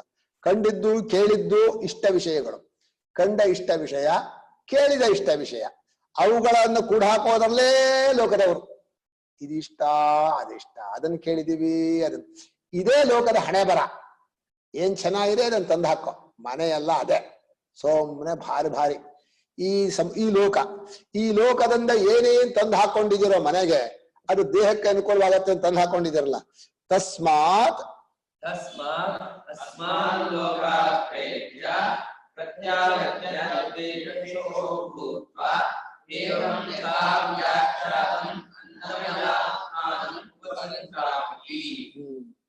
ಈಗ ಈ ಲೋಕದಿಂದ ಪ್ರೇತ್ಯ ಅಂದ್ರೆ ಹಿಂತು ಹೋಗ್ಬಿಟ್ಟ ನಿರಪೇಕ್ಷೋ ಭೂತ್ವ, ಎಲ್ಲ ವೈರಾಗ್ಯ ಬಂದ್ಬಿಟ್ಟು ಹೋ ಇದು ಯಾವುದು ಬೇಡ ನನಗೆ ಅಂತೇಳಿ ಖಾಲಿ ಒಂದು ಶರೀರ ಉಳಿಸ್ಕೊಂಡು ಅಷ್ಟನ್ನು ನನ್ನದು ನನ್ನ ಬಿಟ್ಟಾಕ್ಬಿಟ್ಟ.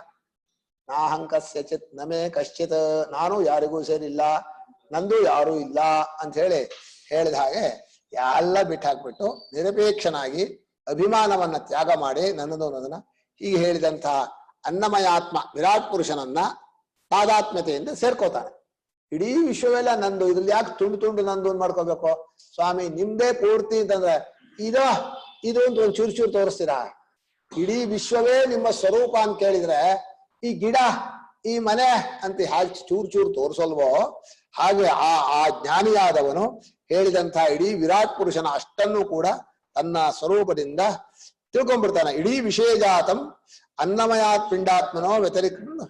ಅಷ್ಟೂ ಪ್ರಪಂಚವು ತಾನು ಶರೀರ ಹಾಗೋ ಅಷ್ಟೂ ಈ ಪ್ರಪಂಚವು ನನ್ನ ಶರೀರವೇ, ನಾನೇ ಆಗಿದ್ದೀನಿ, ನನಗಿಂತ ಬೇರೆಯಾಗಿ ಎಚ್ಚರದಲ್ಲಿ ಯಾವುದೂ ಇಲ್ಲ, ಯಾವ ವ್ಯಕ್ತಿಗಳು ಇಲ್ಲ, ಎಲ್ಲರೂ ನಮ್ಮವರೇ, ಎಲ್ಲವೂ ನಮ್ಮದೇ ಅಂತ ಹೇಳಿ ಈ ಅಭಿಮಾನವನ್ನ, ಪುರುಕೋಶಿ ಅಭಿಮಾನ, ಚಿಕ್ಕ ಚಿಕ್ಕ ಅಭಿಮಾನ ಕಳಿಸ್ಕೊಂಡ, ಇಡೀ ವಿರಾಟ್ ಪುರುಷನಲ್ಲಿ ಅಭಿಮಾನವನ್ನ ಪಡ್ಕೊಂಡ.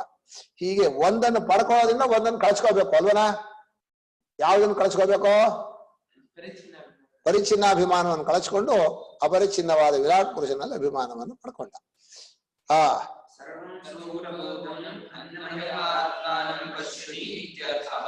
ಉಪಸಂಕ್ರಾಮತಿಯಿಂದ ಈ ಸ್ಥೂಲವಾದ ಪ್ರಪಂಚ ಇದೆಯಲ್ಲ, ಇಷ್ಟೂ ಸೇರಿ ಅನ್ನಮಯ ಆತ್ಮ ನನಗಿಂತ ಬೇರೆಯಾಗಿಲ್ಲ, ಇದೇ ವಿರಾಟ್ ಪುರುಷನ ಸ್ವರೂಪ ಅಂತ ಈಗ ಕಾಣೋದೇ ಉಪಸಂಕ್ರಾಮತಿ ಅಂತಂದ್ರೆ ಅರ್ಥ.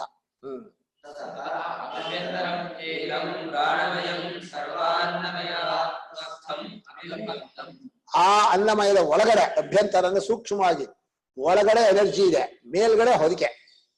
ಅನ್ನಮಯ ವಿರಾಟ್ ಪುರುಷ ಹೊದಿಕೆ, ಒಳಗೆ ಪ್ರಾಣ ತುಂಬಿಕೊಂಡಿದ್ದಾನೆ. ಆ ಪ್ರಾಣಮಯ ಎಲ್ಲ ಅನ್ನಮಯಗಳ ಒಳಗೂ ಇದ್ದಾನೆ, ಪ್ರತಿಯೊಂದೊಳಗೂ ಶಕ್ತಿ ರೂಪನಾಗಿ ಅದನ್ನ ಹೀಗೆ ಅಲ್ಲಾಡಿಸ್ತಾ ಕ್ಲೀನ್ ಮಾಡ್ತಾ ಇರ್ತಾನೆ. ಇಲ್ಲಿ ಹೋದ್ರೆ ಸತ್ತೋಗ್ಬಿಡುತ್ತೆ ದೇಹ. ಈಗ ಇಡೀ ವಿಶ್ವವನ್ನೆಲ್ಲ ತುಂಬಿಕೊಂಡಂತಹ ವಿರಾಟ್ ಪುರುಷನ ಒಳಗಿರುವ ಹಿರಣ್ಯ ಗರ್ಭ ಇದಾನಲ್ಲ ಪ್ರಾಣಮಯ, ಅವನಲ್ಲಿ ತಾದಾತ್ಮ್ಯತೆ ಇಟ್ಕೋತಾನೆ. ಸಾಕು ಈ ಅನ್ನಮಯದ್ದು ಅಂತ ಆದ್ಮೇಲೆ ಅಥೈತಂ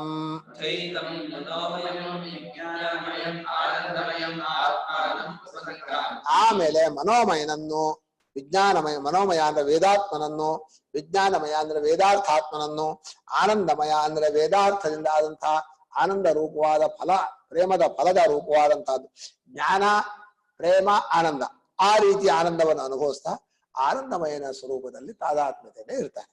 ಅಲ್ಲಿಂದ ಮುಂದೆ ಭಾಷ್ಯಕಾರ ಬರೀತಾರೆ, ಶ್ರುತಿಯಲ್ಲಿ ಇಲ್ಲ.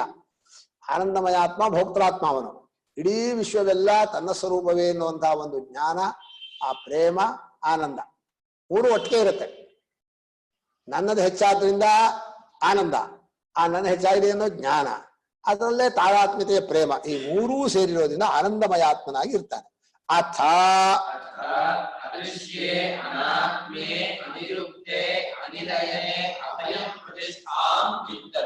ಇದು ಒಂದು ಶ್ರುತಿಯಲ್ಲಿಲ್ಲ, ಭಾಷ್ಯಕಾರರು ಬರೆದ್ರು. ಈ ಆನಂದಮಯ ಆತ್ಮನಲ್ಲಿ ನೀನು ಪರಿಶುದ್ಧನಾಗಿದ್ರೆ ನಿನಗೆ ಭಗವಂತ ಕೈ ಹಿಡಿತಾನೆ, ಅಲ್ಲೇ ಸಾಕ್ಷಿಯಾಗಿ ಪಕ್ಕದಲ್ಲೇ ಇರ್ತಾನೆ.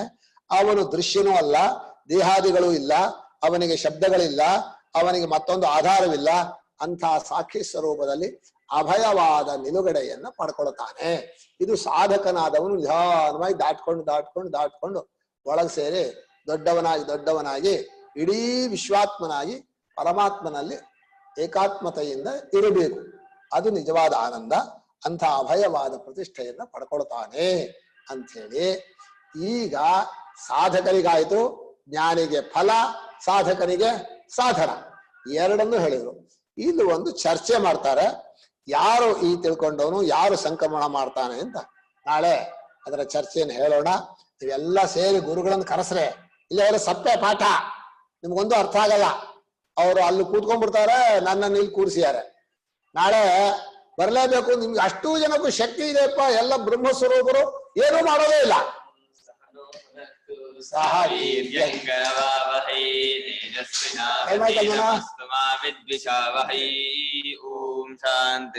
ಆನಂದ ಸ್ವರೂಪ ಅರ್ಥವಾಯ್ತಾ ಇಲ್ವಾ?